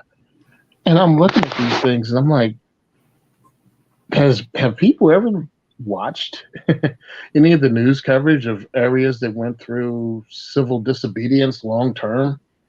I'm like, there's not running gunfights where you need, you know what I mean? Like a full 1,500 rounds of ammo and 100 mags. I'm like, what do you think you're going to be doing? I just find it interesting because I'm like, the simpler you are with some stuff, the longer it'll probably last. well, ultimately, if you're seriously concerned about survival, then yeah, it's just knowledge. Because the only thing you're guaranteed to have is your brain in some semblance, and you might not even have all of it, right? It can get hurt, but you can lose limbs and everything else, and all you're going to have left is your brain. So you got to first have the insight there, and the motivation and the whatever, right? The mindset, which not everybody's going to have. You never know. Oh, no. So to be real about it, you got to have the drive. So most of that you can accomplish by having a kid. Boom. Now you got a reason, right? You're going to have that ultimate motivation. So then in reality, yeah, the only thing you're going to be guaranteed to have is your wits, right? So I think improvise and adapt is your best tools for any kind of real situation. So that would be knowing how to use a nail or a piece of metal or a fragment of glass or some string. I would say the best survival debates I've ever heard are like, what's more important, a cutting tool or a rope? Something to tie or something to cut. Because you can make something to tie, you can tie something onto something, and now you have an implement to create shards, and now you can create a cutting tool. But there's both can make each other.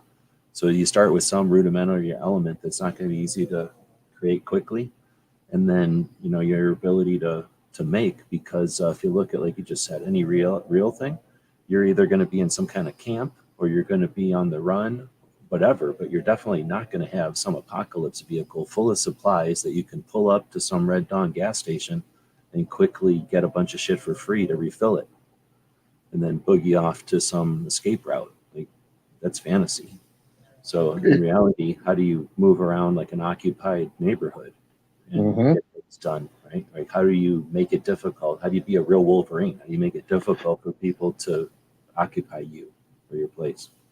And let's really talk about what's mostly the reality is. You have, there's different steps and stages, like right now, or at least I think maybe last year, when South Africa was going through a lot of stuff, just like the mostly peaceful protests, but it was happening every day in cities in South Africa. People still went and opened their stores and went about their day-to-day lives. But many of them were strapped, and it wasn't, you're got a vest on with 6 mags. It wasn't that, but you did protect yourself. And it's like, let's look at this as integral. I mean, not integral, on a sliding scale. It's what we have today, and then it slowly gets worse. Or maybe it gets to a point where it maintains where, yes, you have police, but they're not responding. You know what I mean? And things can be bad, and all of a sudden there's a checkpoint on your way to work of just some people that decided you weren't driving through their neighborhood. Like, it's think outside the box and also look at real world things that actually happen. Well, that's what happens exactly, is when there's no police to stop petty stuff, and then there's fewer police to do anything else, then you get those like, hey, if you want to go through this intersection, you got to pay us, or we break windows, or we do something. Like, it's that simple. Like, so what are you gonna do? Knock at your windows? Like, oh, I'm gonna wish that you wouldn't break my windows. Yeah. I'm like, yeah, that's that. Sorry about that, guy. Um, I'm like, I watch these things and I know it's entertaining. You know what I mean? I know it's for clicks. I understand where it's coming from because we come from the time where, magazine articles would be 9 versus 45, Smith versus Colt, and that would be in the, corner of the magazine. You go, oh, I want to see what they're talking about this month. And it's the same thing, but now it's on YouTube and it's a quick turnaround and it's eye candy. But I'm like, there's a lot more to think about than the tool. It's what are you thinking? What are you doing? I didn't understand this particular one. Is this talking about wad cutters? Oh yeah, I figured I seen another question come up, so I'm like, oh god, there was a question before I forgot. I put a star on it. So G23 said, any preference for 38 special something wad cutter or something wad cutter? So normally you have your trunicated wad cutters, but I don't know what DE.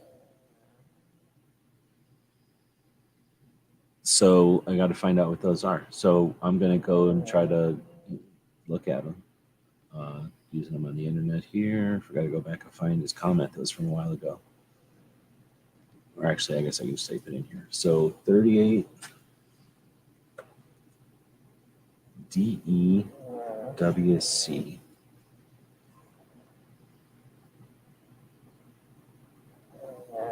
Now, double-ended wad cutter. All right. Double-ended. All right, that's what my. Let me see what the other one is. So DE is double-ended wad cutter, and I'm assuming SE is single-ended wad cutter. I've never even heard of such a thing. Okay, I see what you're saying. It's semi-wad cutter, I'm assuming. Double-ended wad cutter. Yeah, I mean, what the hell would be on the other side of the wad cutter, I guess? Well, Yeah, they're I've never seen them cast like that with the little thing on both sides. The other side of it always, I shouldn't say that. The other side of it was sort of like this picture. One side looked, no, I guess, I don't know. okay. You know Okay, what? For me personally, it was whatever my dad gave me. So whatever he gave me, I scored it and I shot him and I was happy with it. I didn't even know there was a difference, probably. yeah, the double-ended wad cutter is pretty much just imagine a pencil eraser snipped and shoved down into the shell itself, into the cartridge body. So it's even with it. It's kind of like that old what's the ammo for the Mosin Nagant?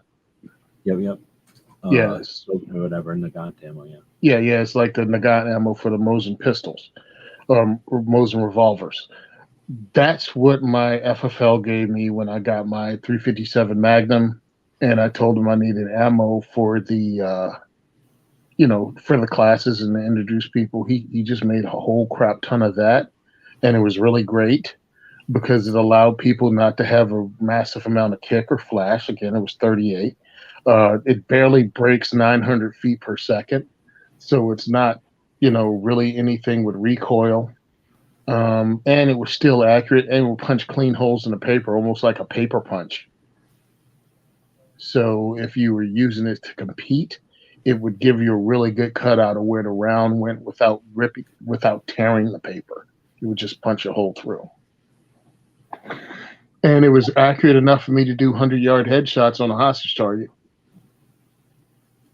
And I knew old guys that said wad cutter is super lethal. Like they carried it. So they were happy with it. As far as being double-ended and single-ended, like I said, I didn't even know that was a thing. So I'm trying to remember, and I'm almost positive we had sort of a flat end, like a simple nothing end, and then the end that had sort of the little goofy shape, kind of looks like a button or something. And that's the end that went through the paper. So it, like Tony's saying, it literally just cuts a nice crisp circle in the paper, just like if you took a paper cutter to a paper punch.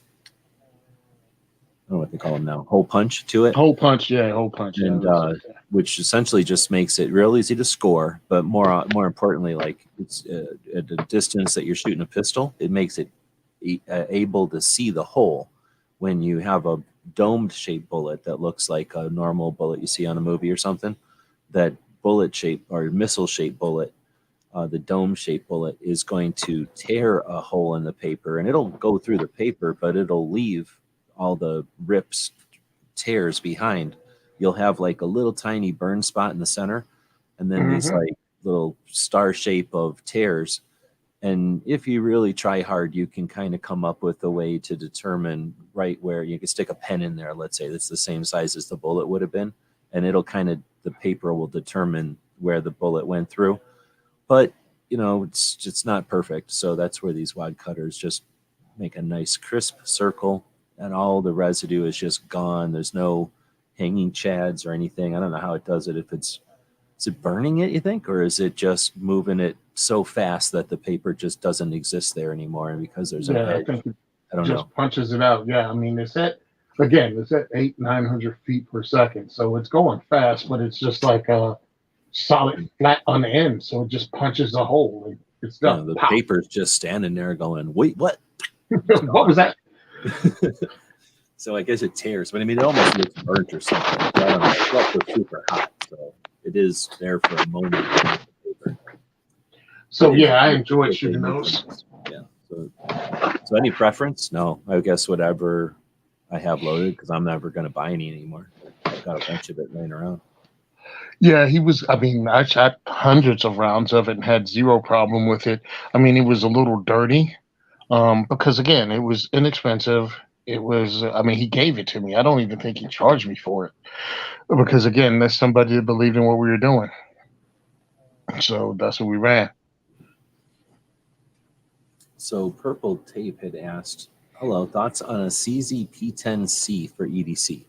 Running a P07 for EDC and a montage of the sun and moon cycling during the first. I don't know what all that means. Oh. During the first trigger pull. Meaning it's taking forever for that trigger to cycle. Yeah, that's the a funny P7 is way. the squeeze cocker. No. No, you think about the HK P7. This is a P07 from CZ. Oh. Yeah, I'm gonna go look up what a CZ P10 is. CZ P10 is their semi-automatic striker fired, and a lot of people carry it. A lot of people enjoy it.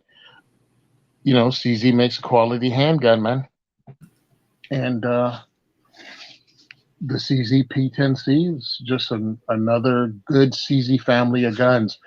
But the P07 is the polymer version of a CZ75. I mean, it's just a smaller one. What is it? Maybe the Rammy, I think it's called, which is the smaller CZ75 used for EDC. And they just made a polymer lower and called it the P07. They also have the P09, which is the full-size version.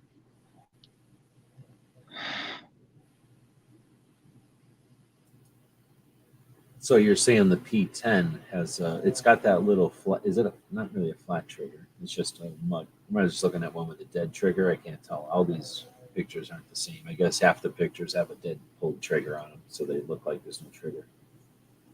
The P10C. Oh, it's interesting. Yeah, half of these pictures have the trigger back, and then you'd think, oh wow, that's a nice looking 1911 flat trigger, but it's really just the trigger has been cocked or shot and not racked, so it's just back. Yeah, it definitely looks like an angled trigger. Now I'm going to go look at a P07, which is more of a lever standard. Yeah, I could see why people like this one better. Like the P10. I mean, one's a hammer fired double action, single action. The other one's a striker fired. So it's going to feel totally different. Both of them at this point have good reputations and time in as carry guns. Of course, the P07 has been around a lot longer. It's been used by, I know, police. I don't know if military adopted it yet, but I know about police use in a lot of European countries. What is the cost on these things? I think about 5, 6. Oh, it's a little bit price of a Glock. Yeah, it's around the Glock, but it has, you know, many more options, and it looks better than the Glock, and more options than the Glock. So thoughts on it for EDC? It's larger. Or am I crazy? It looks larger. What, the P10C? Yeah. No. It's I think Okay. it's like Glock 19 or smaller. Oh, okay. I'm looking at it just on a table, so I'm just looking off I guess I'm judging off the trigger, which is tough, obviously. Yeah. Okay, I'm looking at it in somebody's hand. Well, one guy's hand, it looks pretty big, but then this guy's hand, it looks like a little tiny gun. So, Yeah, there's enough people out there to compare the two of them. There's videos all over. Yeah, so it's a comparable size to a P10C. The Glock 19 Gen 5 P10C, about the same size. Bigger trigger guard on the P10C.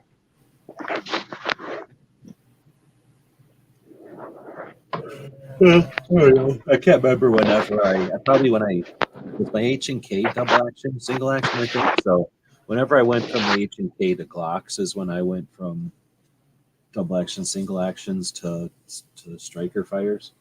And I think there was probably some apprehension, but I had a whole lifetime of not shooting striker fires. My entire life, they existed. Nobody shot them, and then I had to go. All right, I'll try.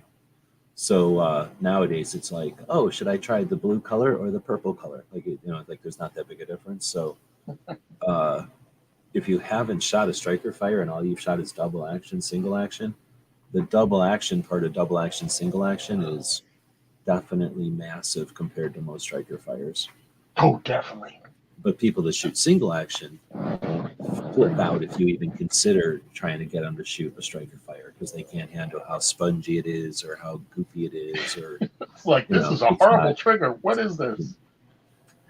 It's like, why is this trigger attached to a pool noodle? What is this? Because I carried the 1911.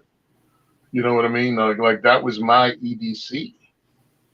And that's the thing. Like you're here, and that's a great analogy because some of them are like sloppy, flippy, flimsy, I guess, whatever. And then some of them are nice and crisp, and it's like pushing a plate off a table. It's gonna fall off at some point, and you know when it's gonna fall off at some point because you're used to pushing it off the table.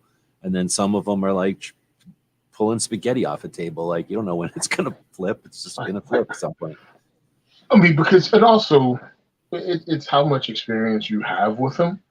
Again, going from a double action, single action to a striker fired. That P07, especially if it's broken in, has a great single action trigger. And the P10C is going to have is probably going to have one of the better striker fired triggers, but it's not going to be anywhere near a single action P07 that's broken in. And I'm not going to say it has the best striker fire pistol because we still have, well, I don't know if people still count the Walther PDP. Then we have some of the Canics, the higher end Canics. And we have the HK VP9. Like all of those have really great triggers. And then I'm thinking you have CZ somewhere in there well before you ever get to a Glock, which is like eating a stale peep when it comes to a trigger pull, even though I noticed that my Gen 2 from the early 90s, now with the rounds I put in and whoever put in before me, it has a pretty good trigger that I can't complain about. Plus, I've run it through classes and I've shot it for years, so I have thousands of rounds to it myself. Old ass peep where it's like chalk. What was that? This picture in an old ass peep where it's turned to like sweet chalk. Yeah, it's just like. So, over earlier in February, I was hanging out with the guys from High Point after the Great American Outdoor Show. We went back to the Airbnb and we're hanging out, and I was, of course, carrying my, old Glock. And one of their guys had the brand new Gen 5s. So we dropped the mags, cleared it out, and he wanted to just check, like, what did those, the older ones, or at least the first generation, feel like compared to Gen 5. And I was curious too to check out more of the Gen 5s because I've shot the Gen 5 Glock 45, but I've never really messed around with the Glock 19. And I'm laughing, going, so this is 4 generations later, and all you guys managed to do is make the trigger worse and put front slide serrations on, huh? Like, that's it. Because I was thinking, maybe I should get an updated Glock. And I'm like, nah. Just there's not enough difference in between it and nothing really positive comparative that I saw that was worth the money.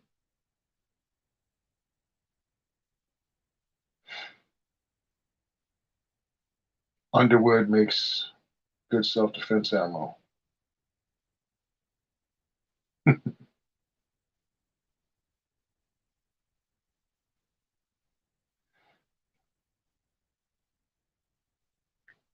Here's the deal when you start dealing with Buffalo Bore, double tap, Underwood, you get into an area where you're pushing around really, really fast at the upper end and maybe even past as self-defense ammo.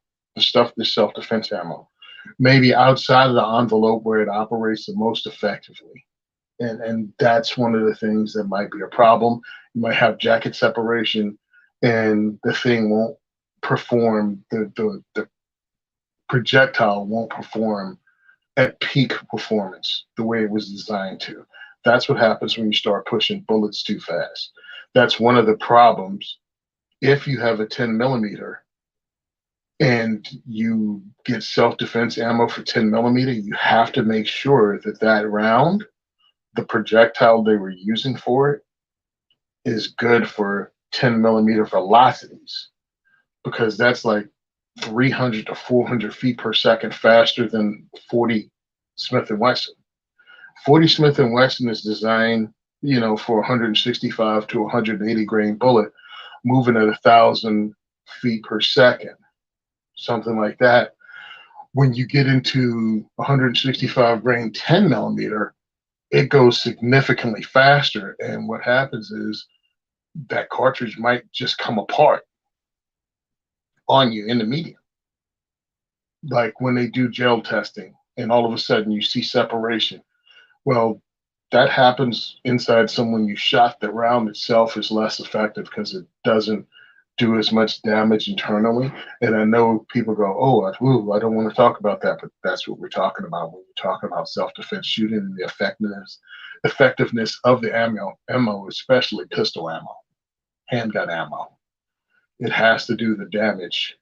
It's not going as fast as a rifle bullet, which uses hydrostatic shock to create the damage. A pistol round is going slower, and the round itself has to do the damage. The temporary, the temporary wound that's what like Hydroshock was meant for, though, like 40 Hydroshock, 9mm Hydroshock. Nah, it's just marketing. But the hydrostatic shock is what happens when just all that. I mean, I'm sure there's way better scientific terms, but it's going over 2,000 feet per second, and it just wrecks the human body because the temporary wound cavity is so big that it does damage too. With a handgun, that temporary wound cavity isn't as big and it isn't as violent comparatively, so it does less damage. Organs get out of the way, but they come back. So it didn't blow out a lung like our esteemed president says, because 9mm doesn't blow lungs out.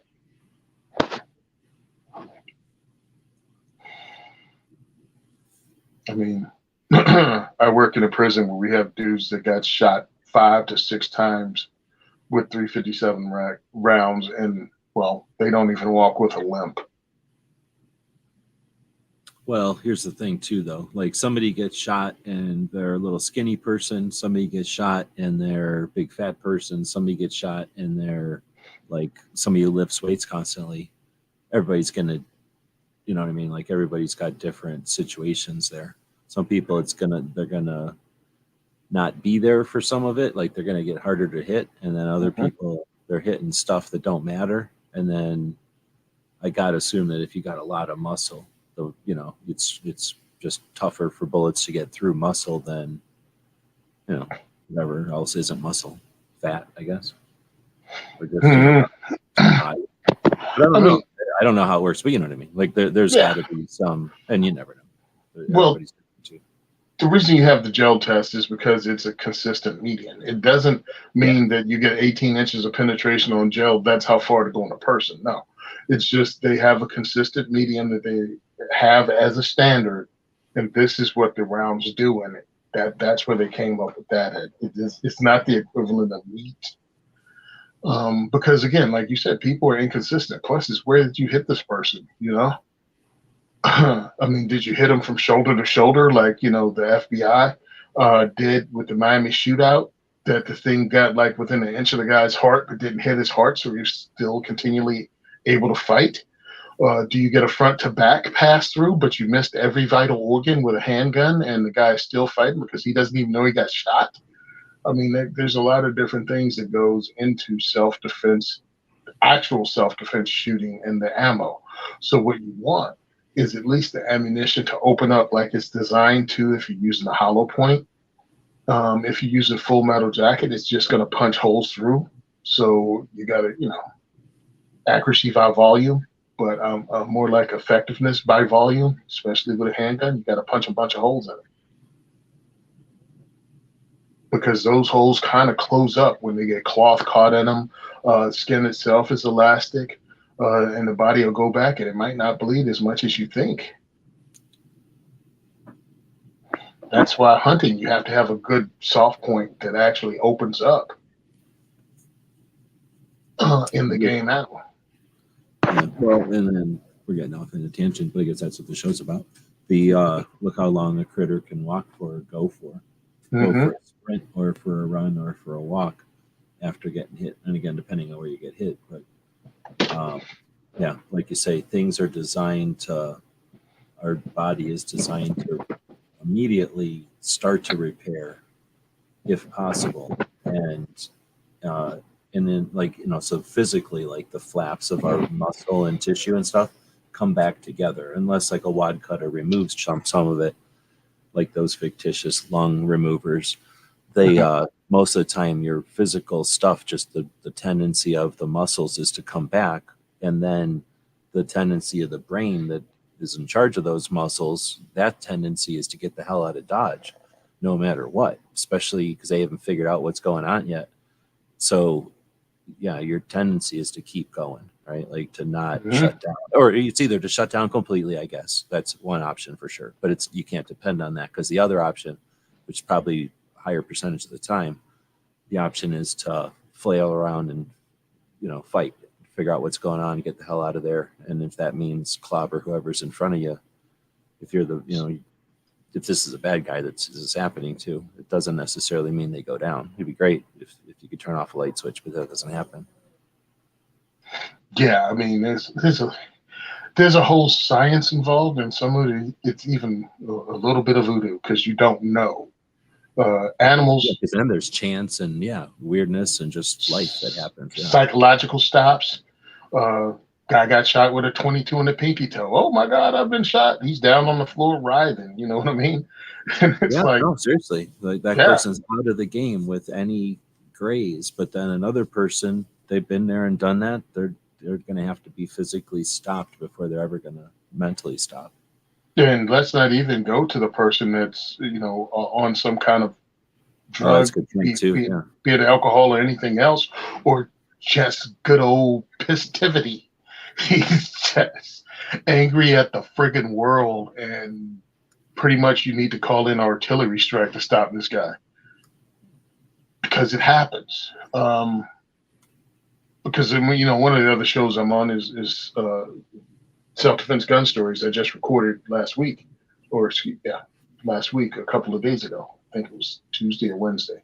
Same day I was on with Clover, I recorded. And none of these, I don't think, I think like a couple of, because we do 4 self-defense shooting, 2 of the people died in the self-defense shootings, like one shot and the person was out, passed away. And the other person got shot 4 times, didn't pass away. So you just never know. And then others where the person got to the hospital before they passed. It's an interesting show because we put the what do you call it, links to the news stories in the show notes, and you can just check out real stuff. Now, of course, it's newspaper, so they don't tell you what the person used or what caliber they used or anything like that. But it is interesting to see that everything isn't John Wick. Like most people survive handgun shots, and many self-defenders only shoot once because most are psychological stops. They got hit, they didn't want to play anymore.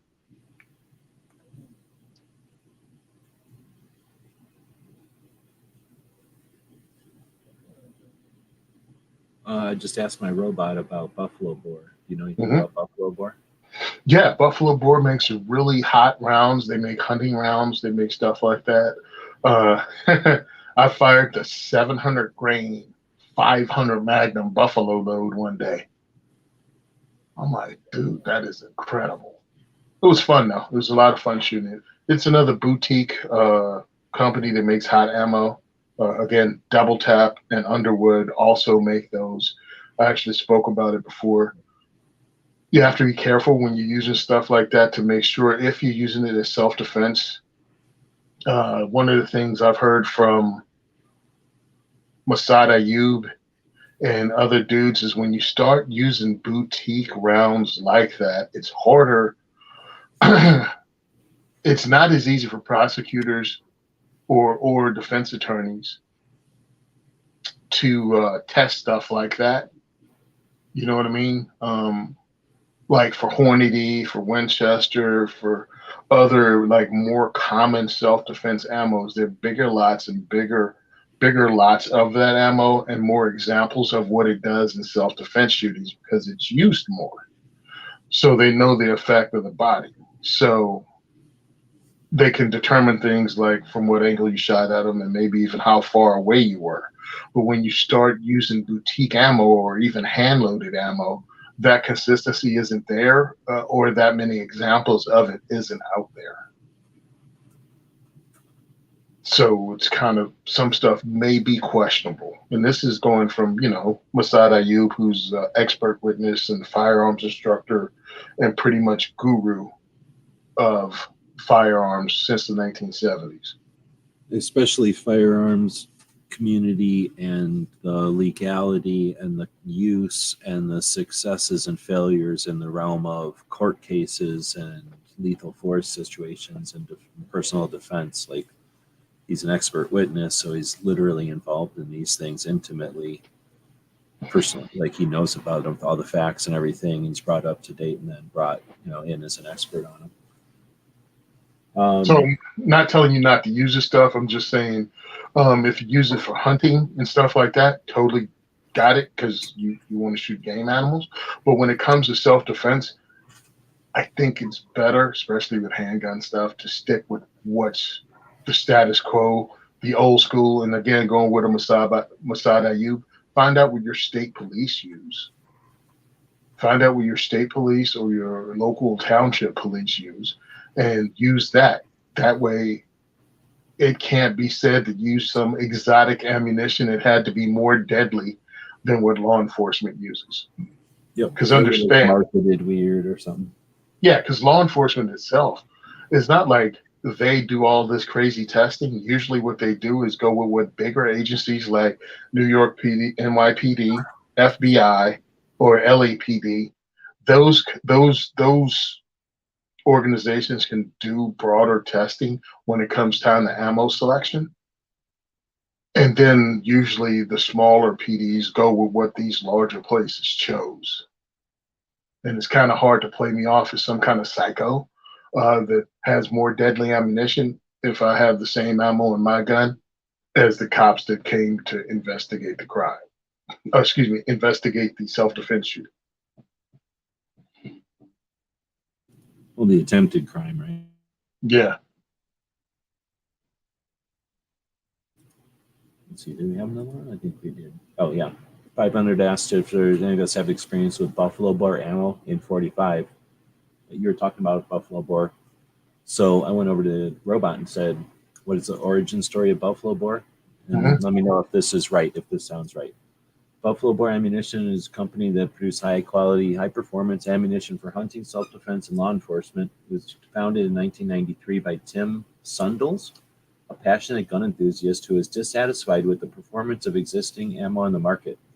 According to him, he began experimenting with different bullet designs and powder combos to create ammunition that could deliver greater accuracy, stopping power, and penetration than what was currently available. He started hand loading small batches, testing them in the field, refining his designs until he was satisfied. He gained a reputation among enthusiasts and hunters for the quality and effectiveness. In '93, he officially founded Buffalo Bore Ammunition to uh, bring it to a wider audience. The name is a nod to the American bison, symbol of the West that the ammunition was designed to conquer.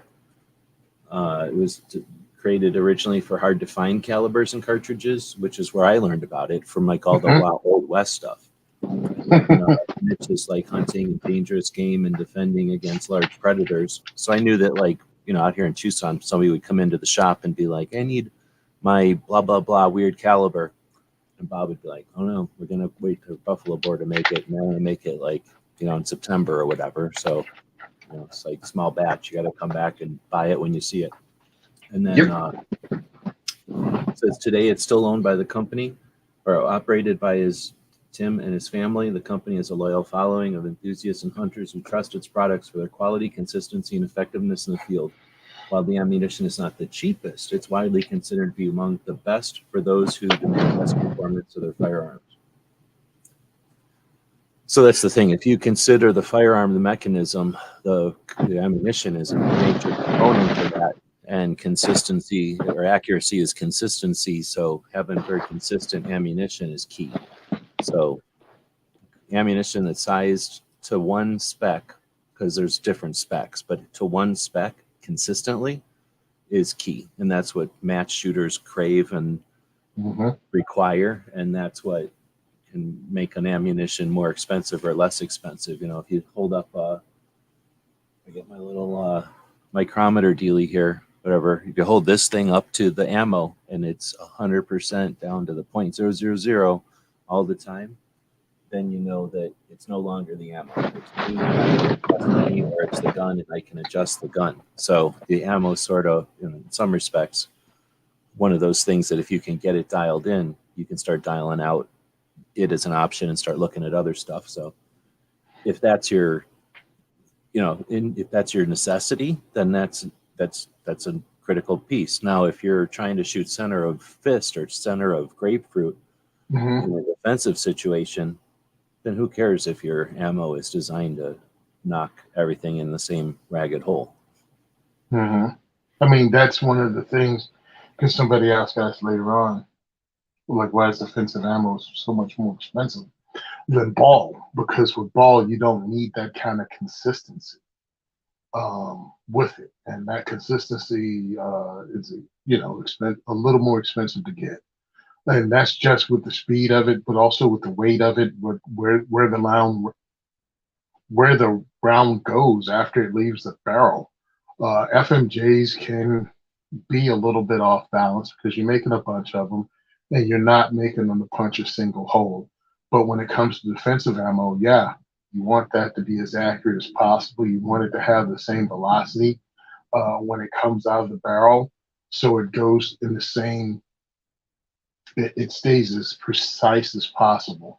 If you watch some of Paul Harrell's videos when he does velocity testing, and you look at his Remington green and white box, and you'll see fluctuations in the velocity. Could be 5, 10, 15, up to 50 to 100 feet per second difference. And that will show up at different places on a target.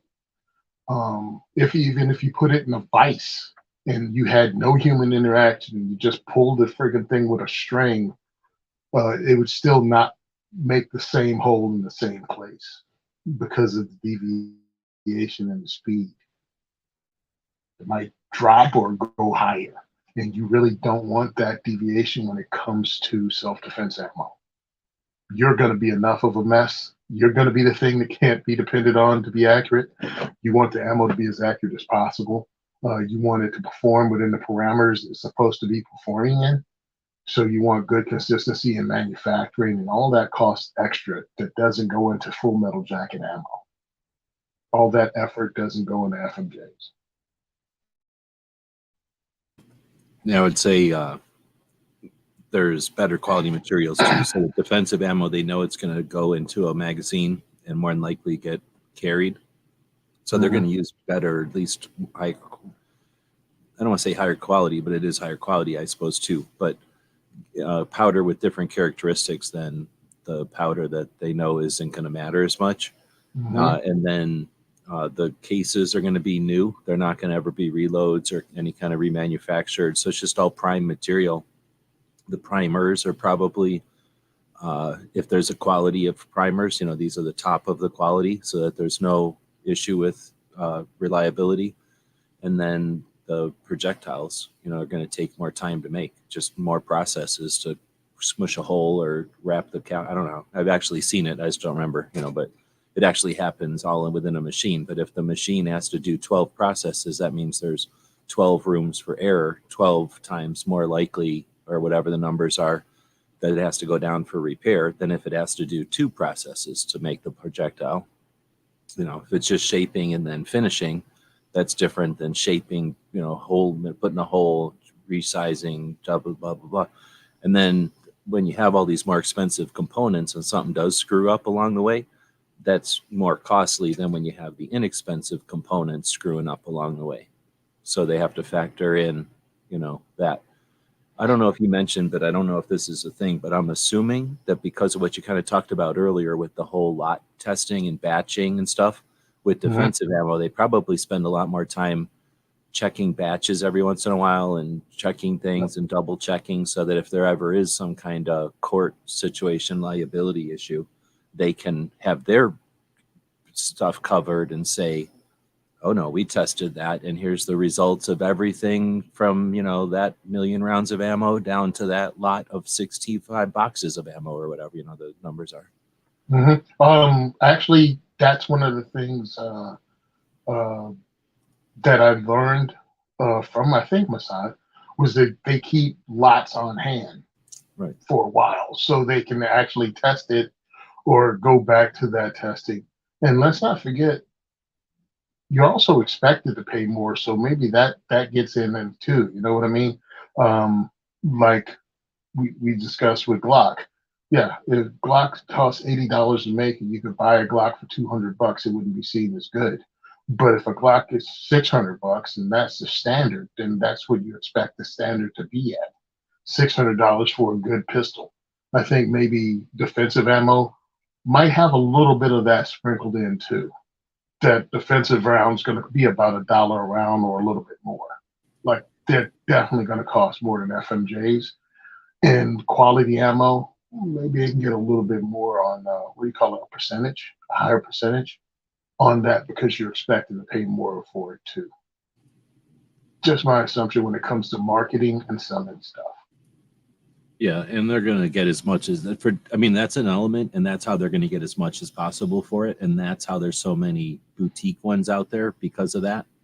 But in other words, if there was just regular and unleaded, then there'd probably be less difference in price. You're right. Yeah, but hey, listen, I think a lot of it's worth it. And somebody asked about did police just go with the lowest bidder? Maybe some departments, but the smarter ones will go with stuff that's tested, just so they have that to fall back on during their shoots too, because they get sued civilly a lot. So yeah, you want and by the way, you want to stop the person that's trying to kill your cop. So you want decent ammo for that too. Yeah, if the police buy dud ammo, or whoever the purchaser is buys dud ammo, they're going to hear about it from their department, and they're either going to get fired or never make that mistake again. So I guess that's an issue for some departments, but I think that, they're more worried about having it be effective than the price, but they're then going to buy the cheapest version they possibly. I'm sure that's always Oh, yeah. war, Oh, right? definitely. I'm always trying to get it cheap as possible. Well, if you have the 1, 2, 3, and 4 top performing brands that the FBI checked out, but 4 is cheaper than the other 3, then what? But it's still good, and the FBI said that's in top 5. Yeah, you'll get the cheaper one, or whoever gives you the best price by volume. Because some departments, this is stupid, they don't even have practice ammo, so they use their hollow points as practice ammo and for qualifications. Border Patrol shoots their same ammo all the time, but Yeah. they don't care. It's our money, not theirs. Yeah, exactly. So when you're talking about volume, we got 1,000 rounds of Full Metal Jacket and like 2 boxes of self-defense ammo, and after you run a couple mags through to make sure they feed out of your gun, that's it, baby. And not even full mags. I just want to make sure this thing runs and works on a reload and the slide locks back. People talk about, I like 40. I have nothing against 40, I should say. I like it. I think it's a cool round. I got nothing against it for sure. And, as far as rounds go, I like rounds that are more modern than, I found this for all the ammos. I don't really hate any of them. So I got nothing against the 40. Some people really hate the 40. In other words, that's why I'm explaining this. But a bunch of my friends were shooting 40, and then they decided to shoot 9, right? Like 9, I forget what it was, 147, blah, blah, blah. It was all of a sudden fast enough and good. Now you could use 9 and it was effective. So everybody switched to 9, and I wasn't, because I don't like 9. And then, so I bought all their 40s off of them, like a lot of 40s off of these guys for nothing, because they're crazy. And we all worked at gun shops, and we didn't think about ammo the same way. And plus, this was years ago. So I bought all this 40 off of them. And I've always had the opinion that you can't never buy ammo and lose money on it. I mean, unless you throw it in the water or whatever, like, you're not going to lose money on any ammo ever. Like, always trade for ammo, always buy ammo. So anyway, these guys sold me ammo real cheap, and I bought it. So I'm like, yeah, I'll shoot 40. Plus, I was going to classes and stuff. And what does it matter to me? I figure I'm a book of the 5 rings. Like, don't get accustomed to any one thing. Do everything fine, and all are the same. So if I pick up something, I should be able to use it. I might not like it as much as another one, but I'm going to master it and be fine with it. So 40, yeah, no worries. Like, if I can shoot it cheaper, then that's why I like it. But then the Border Patrol shoots 40, was what I'm getting at. So that's how I got kickstarted on the 40s. My friends all sold their 40s, and I bought all their 40s. So now I had my 40s, guns, I mean, and then I had all this ammo. So then the Border Patrol shoots 40. So I can buy, depending on the store and the situation, defensive, really nice, I think it's gold dot 40, for the price of Winchester white box 40, because the Border Patrol buys so much of it that the shops can say, oh, they only bought 7 crates instead of 9 crates. So I've got 2 extra crates in here that I got at Border Patrol prices. So here it is at the same price as Winchester white box. And why wouldn't I buy, gold dot 40 for that price? So yes, thank you. 50 round boxes of Winchester gold dot, or is it? I got 50 round boxes, and you can only get that because the Border Patrol buys it at 50 round boxes. Yeah, they shoot very real ammo all the time. Border Patrol shoots a lot too. I think they got to qualify every 3 months. Like, they shoot, so they shoot. They shoot, so they shoot. Yeah, and that's the thing. Reality comes around, and all of a sudden you're practicing a lot more, and they're willing to pay for that. Our department shoots once a year, and I'm like, I was actually having a discussion with the people at the armory about some of the officers aren't comfortable with the firearm itself.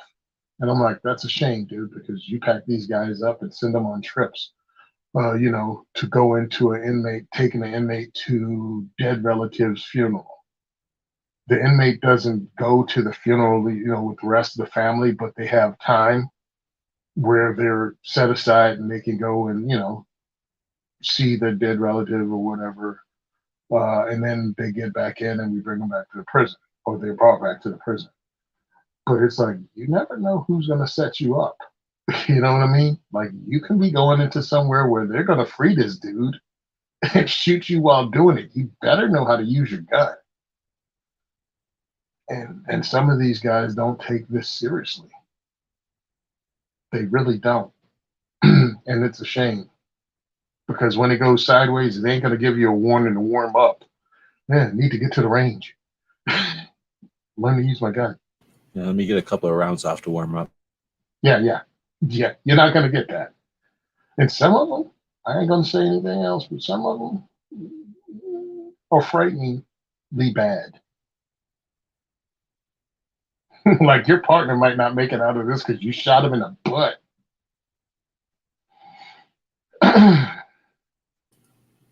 Fragmentable animal. I'm not shooting this partner in the butt, but it is 2.5 hours. So I think we're caught up. Cool. Thanks for the questions. We kept going. Oh, I think I've used a box of the Ruger Poly in my Rhino. It shoots faster and low recoil. I don't know what it would. Ruger Poly. What is that? Yeah, yeah. Ruger. Oh, you didn't know Ruger came out with theirs. It looks like a looks like the head to a number 3 Phillips bit. Ruger Poly ammo. It's another one of that compressed, frangible like stuff. Oh, okay. Polymer frangible, not like indoors, no, non-dangerous. This is still ammo. They say it is. They say it's effective. I don't know why. Look, hollow points work. Hollow points have a long history working. These flying Phillips head bits, they don't have that reputation yet. I've seen dudes use it in hunting. I've seen guys use the 44 and the 45-70, but that's a hunk of burning love coming at you. Not the same as using a 9mm. You know what I mean? For people stopping, because punching straight through a human target isn't the same. You need that penetration on things with thick skin, bunch of hair, fur, and thick bones. So when that stuff punches through, it does a lot of damage. In my personal opinion, from the things I've read, jury's still out with me on some of this ammo. And I think, didn't Ruger stop making the poly? I didn't even know it existed, so I haven't been looking at ammo shelves for a long time though. Mm-hmm. I saw when they came in, they got a lot of press. Also with the Lehigh defense, those were one of the things everybody was talking about. And I'm like, let's pump the brakes a little, not get caught up in the hype when it comes to defensive ammo. Your stuff has to work. Like it has to work. ITC is a frangible. I think it was ITC or maybe IFC. They gave us a bunch of ammo back in the days when Haas was around, and we went up to shot and then went out to front sight to go film a bunch of stuff, shooting it, close up with steel. And this was, whenever they came up with frangible, somebody probably started shooting steel, but this was our first time just having at it. And we just had a bay at front sight, so we could do whatever we wanted. So we were just out there filming. And I remember I was still using my camcorders or whatever at the time that had SD cards in them, but they looked like a little camcorder. That was still filming video back then. It wasn't phones yet. So anyhow, I had an inexpensive one on the ground looking up at the target, and yeah, they're not as dangerous to the flash. What do we call, like, bounce back to the shooter? But that stuff still disintegrates into powder, and it wailed on a camera. I got the camera getting destroyed on film, which is kind of neat. Yeah. It wasn't, it was an old camera that the buttons weren't working, so I wasn't too worried about it. But I'm just saying, you definitely get I don't know what to call it, that's splatter. Yeah, you get that. But in normally you get some lead and you get some copper, maybe like a jacket. This is very much more than lead, and it's worse than lead, and there's more of it than there is copper. Does that make sense? So it's somewhere in between. I definitely wouldn't want to have my foot there or be anywhere near it, when it was splattering on you. So it is still nasty, is what I'm getting at. There's still a lot of copper moving real fast. It's just that you don't have to worry about it ricocheting right back at you, for sure. Well, I was checking out some Mag Tech frangible when I was at SHOT in 2020. And we were at the range, and dude, point blank mag dumping into a steel target. and got nothing. Right. And got It's just nothing that if you back. got your foot under there, you might get your foot burned. But yeah. Yeah, it was just, I mean, so yeah, if you're gonna have, because you're shooting steel, if that's what you're gonna get stuff dedicated just to that kind of frangible, cool. But frangible is not for self-defense. Frangible's for range stuff, but not for self-defense. What I thought was cool about it is when it's, oh, I forget. It's either, was it 60 or 90% copper? But when you shoot it like that, I think you can collect like 60%. So if you bought, 100 pounds worth of copper bullets from them, and then you shot it at your indoor range and you went and swept it up, you should expect to collect 60 pounds worth of copper. So Nice. you collect your lead when Money you back. shoot lead, and you can collect your copper. Yeah, it's like it's renewable. So I thought that was pretty cool. So for range stuff, I could totally see some kind of a thing, especially if you could sweep up that copper and then smush it back into projectiles in the same shop. That would be neat, but I don't think it works that way. I think Yeah, I don't think it's it's great. Yeah, I was just looking for it again because I didn't expect it, to see this particular ammo. So I didn't, because usually I try to get some video or something unique. So I have video of us shooting it, but I probably do have a video from 2020 actually saying the name of it. But again, I'd have to pull that video up and play it. I'm looking over to see who all. There's nobody going live right now. Paul's already got Eye on the Target up for tomorrow. Looks like Never Enough Ammo goes live later on this afternoon. G23. Wait, what? Oh, he keeps posting pieces of that. G23 has, I think, a video coming later on after this. And then G23 will be on with Brooke Cheney for Suicide Prevention Saturday, Nice. her show that goes live, well, normally live every Saturday. And then tonight is the overnight with Foss. So he'll be talking gun owners organizations. I went through and looked up a bunch of the different, there's a site that has all the tax returns for the different organizations. Mhm. And then you can get how much they brought in. I think if I would have spent more time researching, I could also find out a breakdown of the money that comes in, how much of it is used on advertising and how much is used on salaries. I think that's the two big ones that people look at. I just looked at the number of dollars that they had come in. Anyway, so I did some of that research and kind of did that yesterday during the day. I did a portion of it live, and then nobody was hanging out. It was kind of boring, so I just went off air and started listening to some podcasts and stuff, and then finished the rest of that research. But it'll be available. Oh, it's already available on the Minuteman University site. I'll be posting some outtakes from it, I guess, because it's, once you collect all that data, what do you do with it? Like, what does it really mean? So some of it is trends. It's essentially most organizations have their tax data from, depending on how old they are, from 2011 till 2020. So you get a pretty interesting look, like snapshot of the trend. And most of them, I shouldn't say that. The ones that are Second Amendment related seem to have spiked in 2013, which makes sense. And then they dropped, and then they start to rise again. And I'm wondering, the obvious trends are from the attacks by the antis, but I'm also wondering how that has to do with, or what's affected, or what influence the new gun owners have, and then the number of gun owners. Because if the population keeps growing, the number of gun owners is going to grow. The organization should grow. So, you know what I mean? Like, it could be that the organization is smaller in percentage to the population, although it's actually bigger than it was. Does that make sense? So even though it looks like it's growing, it might be actually shrinking in overall popularity. And I don't know enough about how to interpret this stuff. So anyway, all I did is collect the data. If people want to pull stuff from that data, feel free, but keep aware, I don't know how to interpret that data just precisely or anything.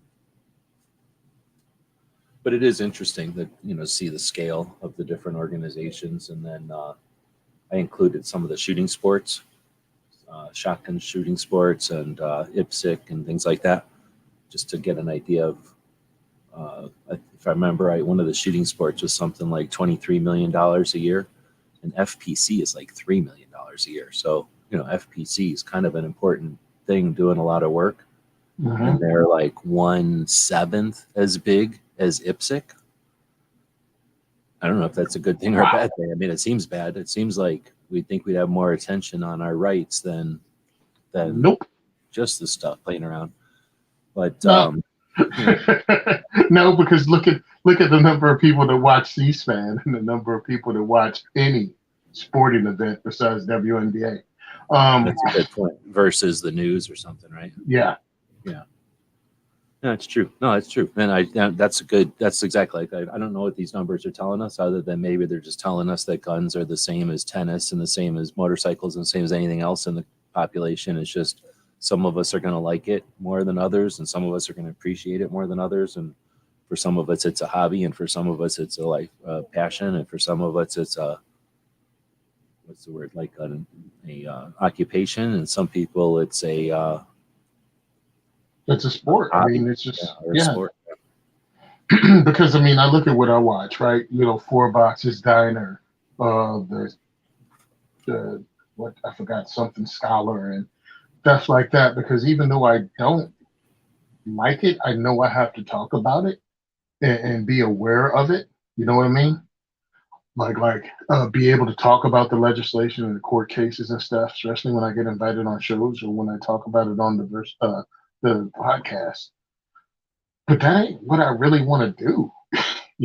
I really just want to hang out, talk about stuff like you and I doing here, or like Clover and I did, Wednesday, and just have fun talking about the guns and even going shooting them or hosting a diversity shoot and getting to enjoy other people shooting guns. I don't really like the legislation part. I don't like the court case part, but I know it's necessary to know it and be aware of it. But I don't have to be a 2A scholar.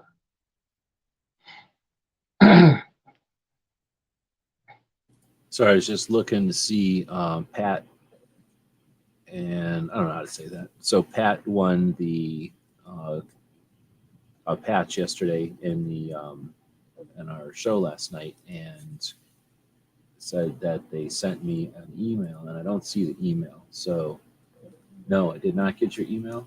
And just to double check again, it's gunwebsites@gmail.com. So gunwebsites@gmail.com. I was just looking at my spam and stuff. So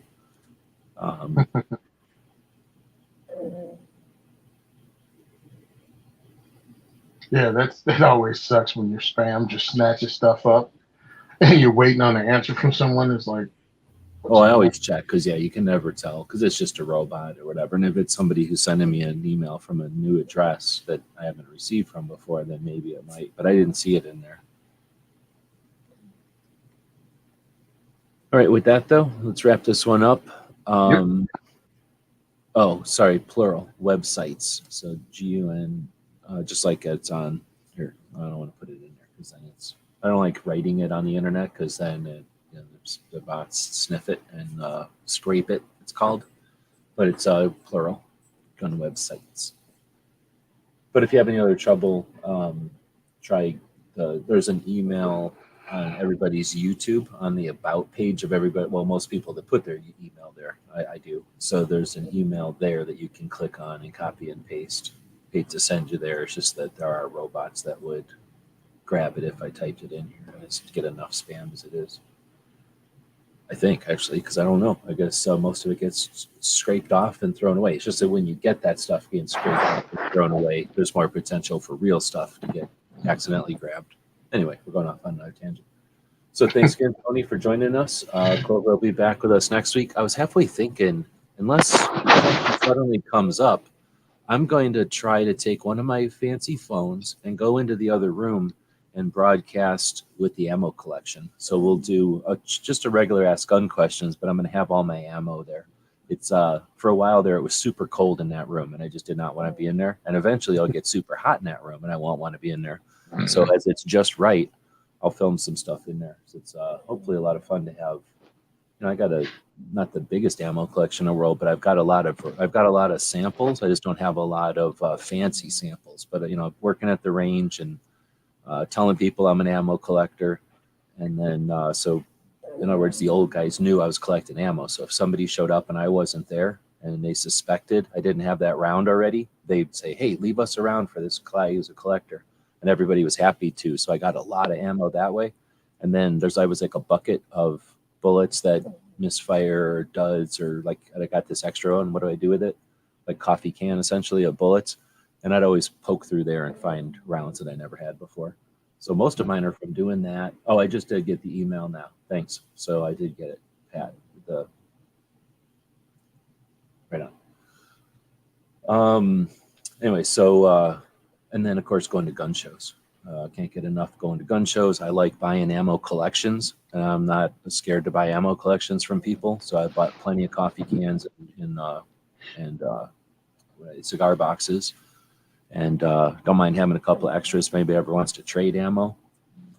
Anyway, with that, I'll wrap this one up. Tony, you want to plug the next diversity shoot is coming up? Is it next week? Next diversity shoot's coming up on the 30th at Recoil Range in Monroe, New Jersey. If you want to purchase a ticket, go to diversityshoot.com.